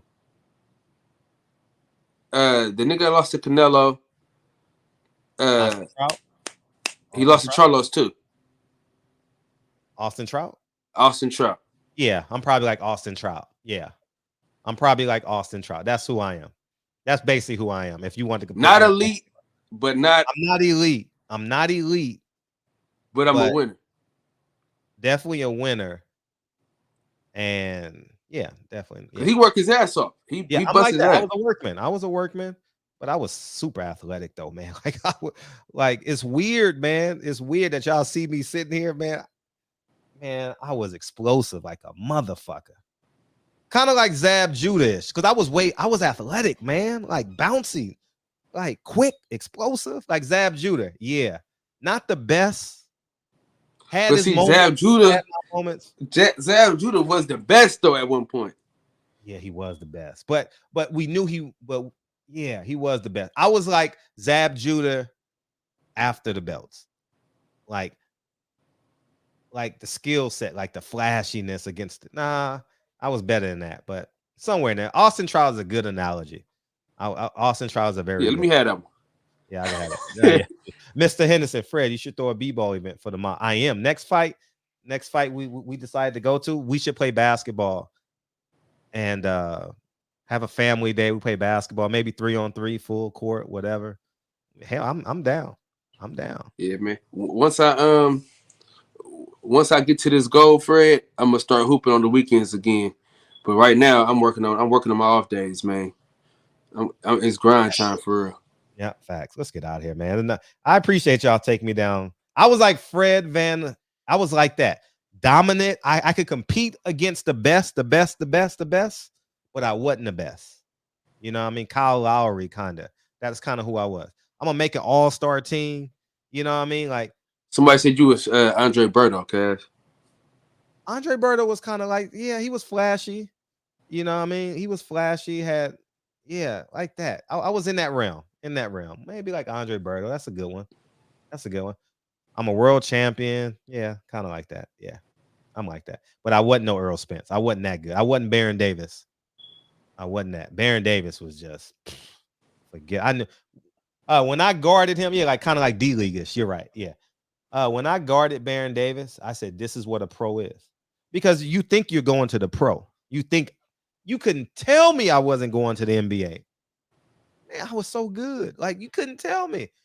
In the league games and like non-scrimmage, I'm dropping 50 on everybody. Man, like you play in the summer tournaments and shit like that. I would play in the basketball leagues, 50, giving out 50. You want 50? Who want 50? 50. Yeah.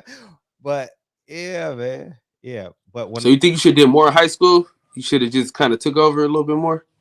Then what? Than what you did. Like, you think you could have done higher? I got everything out of it. I just didn't have the discipline in college. I didn't have the discipline. And so my trajectory, instead of going this way, it went this way. That's why fathers are so important. So Baron was better than Kobe. Yeah. At that time, yeah. Kobe wasn't better than Baron in 95 and 96 to me. Kobe was, yeah, Baron was better, dog. I played against Kobe. Baron was, man.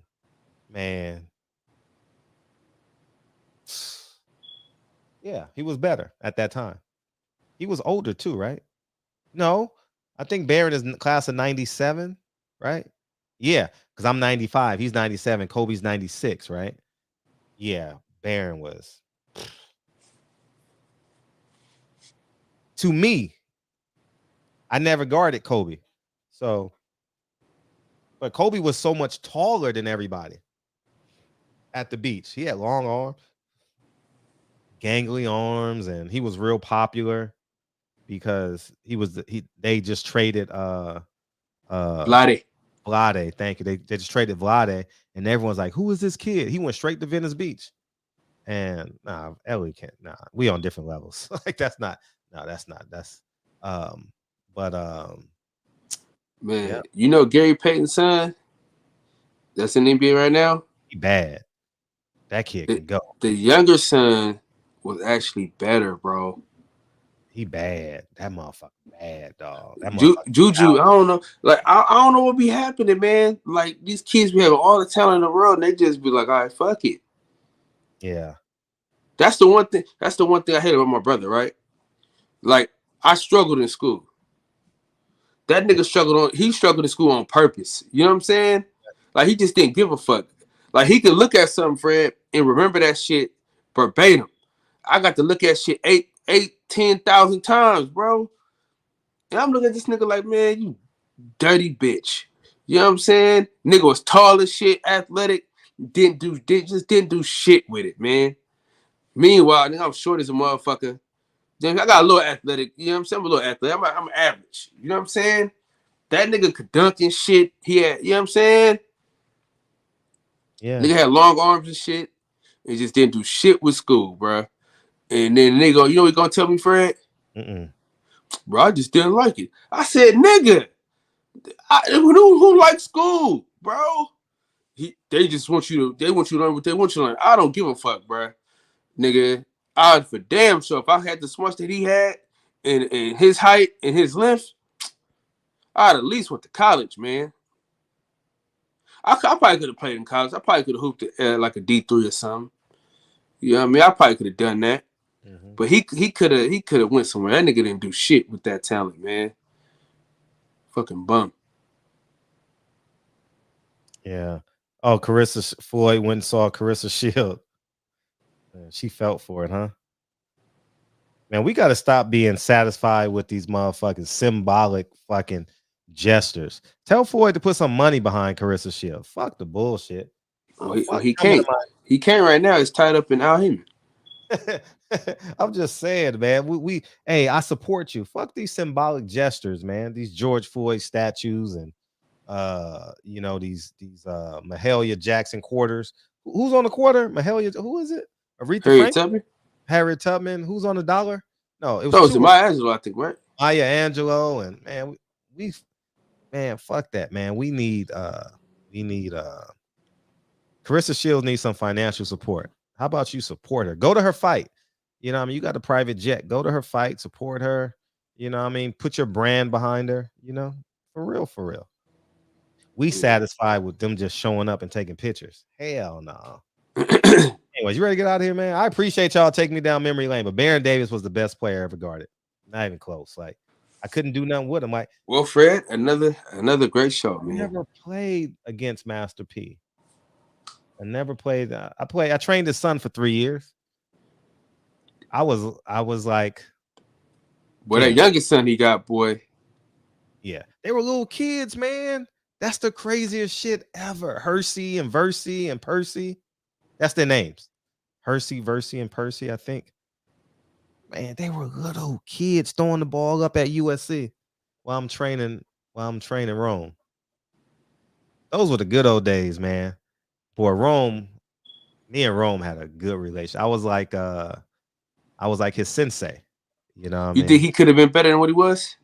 He got everything out of his career. If he would have went down to D2, he would have been a star.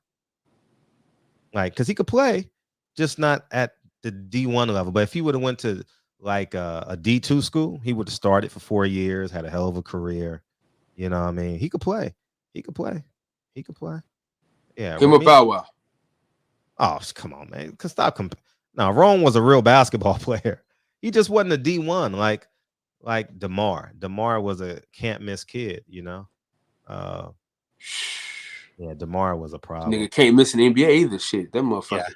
Yeah. All right, man, I wish we could have got that motherfucker in LA, man. Yeah, you could have. He could have signed as a free agent. I wish he would have, man. Yeah, he lives in my. His dad just passed, but he lives in my community. His dad did. He lives next door. I ain't gonna say. But anyways, what was I gonna say? What were we talking about? We out. Yeah. Oh yeah. My last story. So I'm giving DeMar DeRozan a ride. Me and DeMar are cool. Like, DeMar is like, why don't you get him on the show, Fred? I don't have his new number.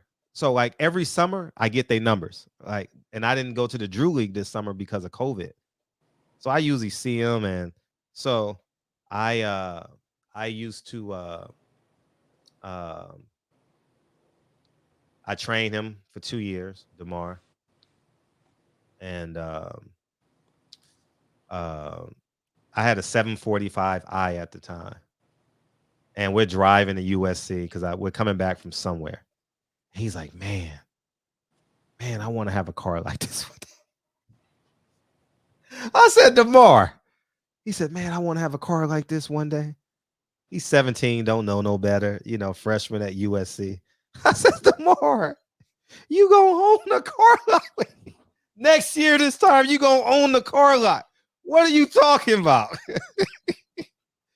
He was playing with, it was like him and OJ Mayo. That was the team, right? Him, OJ Mayo, and was that after? Man, what happened to OJ Mayo, man?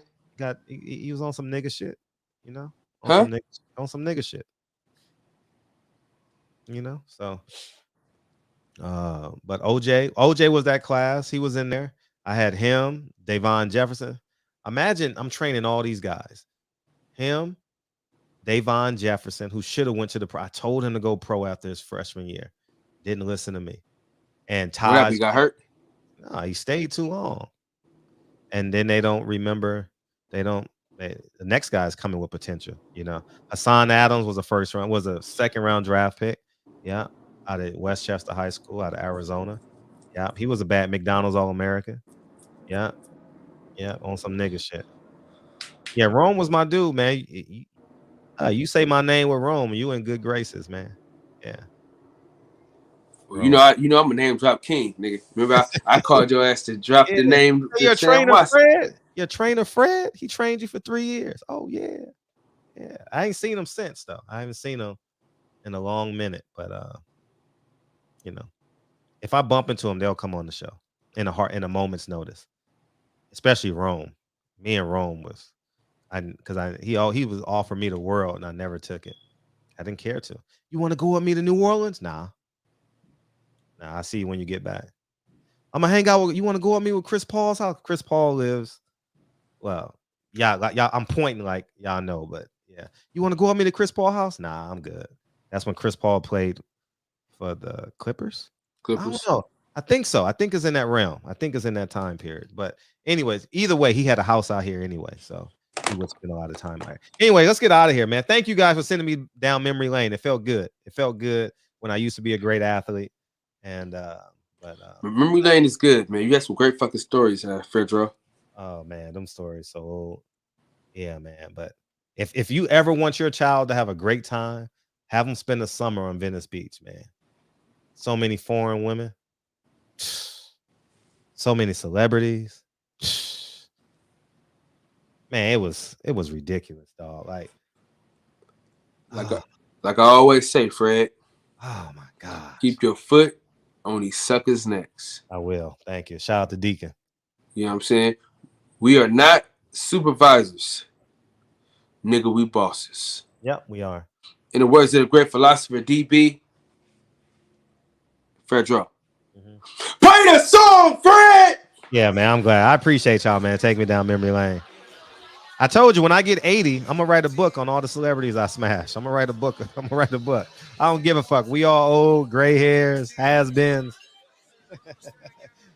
Y'all be amazed, man. Y'all be amazed. You know, when we get off wax, I'm not gonna tell you though. I'm not gonna tell you. But it's funny because my best friend in the whole wide world is Nyron. Nyron would be amazed, man. How did you do that, friend? Peoples Hernandez. What's up, Peoples? What's up, Birdman? Freddie. What up, Earl? Avante. Earl, appreciate you. I used to give Dwayne Davis problems, man, when he was at Fairfax, dog. I never trained the O'Bannons. They were way before me. I used to play Madden with Charles O'Bannon every Sunday. Can you believe that shit? Me, him, Cameron Dollar. Madden. I used to go to their house on Sundays. They had an apartment. Birdman, Brent Jones. How funny is that? 1996. Yeah. Charles, because Ed O'Bannon had got drafted, I think. Hey, Kenneth Bailey, Kevin Broward, DOG. He was good friends with a guy by the name of Alton Hamilton. I think he's a police officer now. He used to take us over to Cameron Dollar's room at UCLA. We played video games. Yeah. Ryan Jefferson, Earl, man. Yeah, Hassan Allen was a bad boy. Drugs and alcohol, man. Drugs and alcohol. Brent Jones, Money Marcus, man. Yeah, man. Yeah, man. You know what's crazy, Fred? What's up? College, man. Either it's gonna make you or it's gonna break you.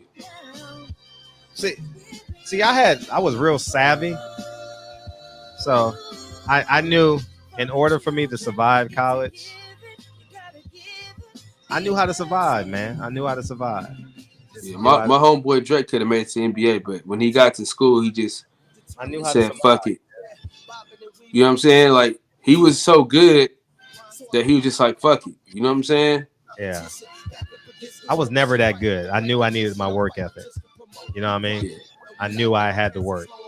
That's how good that nigga was. That nigga can wake up and just yeah. Andre Cornelius. That's my guy. He a trainer now. Oh, dope. That's dope. Hit the like button on the way out, y'all. Hey, make sure, bro, we need you guys to support our movies, man. You know what I'm saying? The boxing section, we got a movie out, The Real War Story. We got 9 Wives, man. Support these films, man. Yeah, support these films on the way out. Why not? We're approaching 3,000 buys. How many have you sold, Kyle? Let's see. Not enough. Everybody not a fucking enough. That's for damn sure. Yeah, man. I love y'all, man. Thank you, guys. It's just us for the rest of the week. Wednesday, Thursday is just us. Man. Hey, what's up? We gonna start that list outside the ring? let's space it out a little bit. Maybe in March. Let's do it in March. That's why I sent that to you. Yeah, I help her get a job. I told her that. She says, you know what she told me? She says, so you just gonna discount my hard work? I said, I wasn't trying to get in your way. But the reason why I said, Bob, we need some black ring girls. Done. Telling me within 2 weeks they had a black ring girl.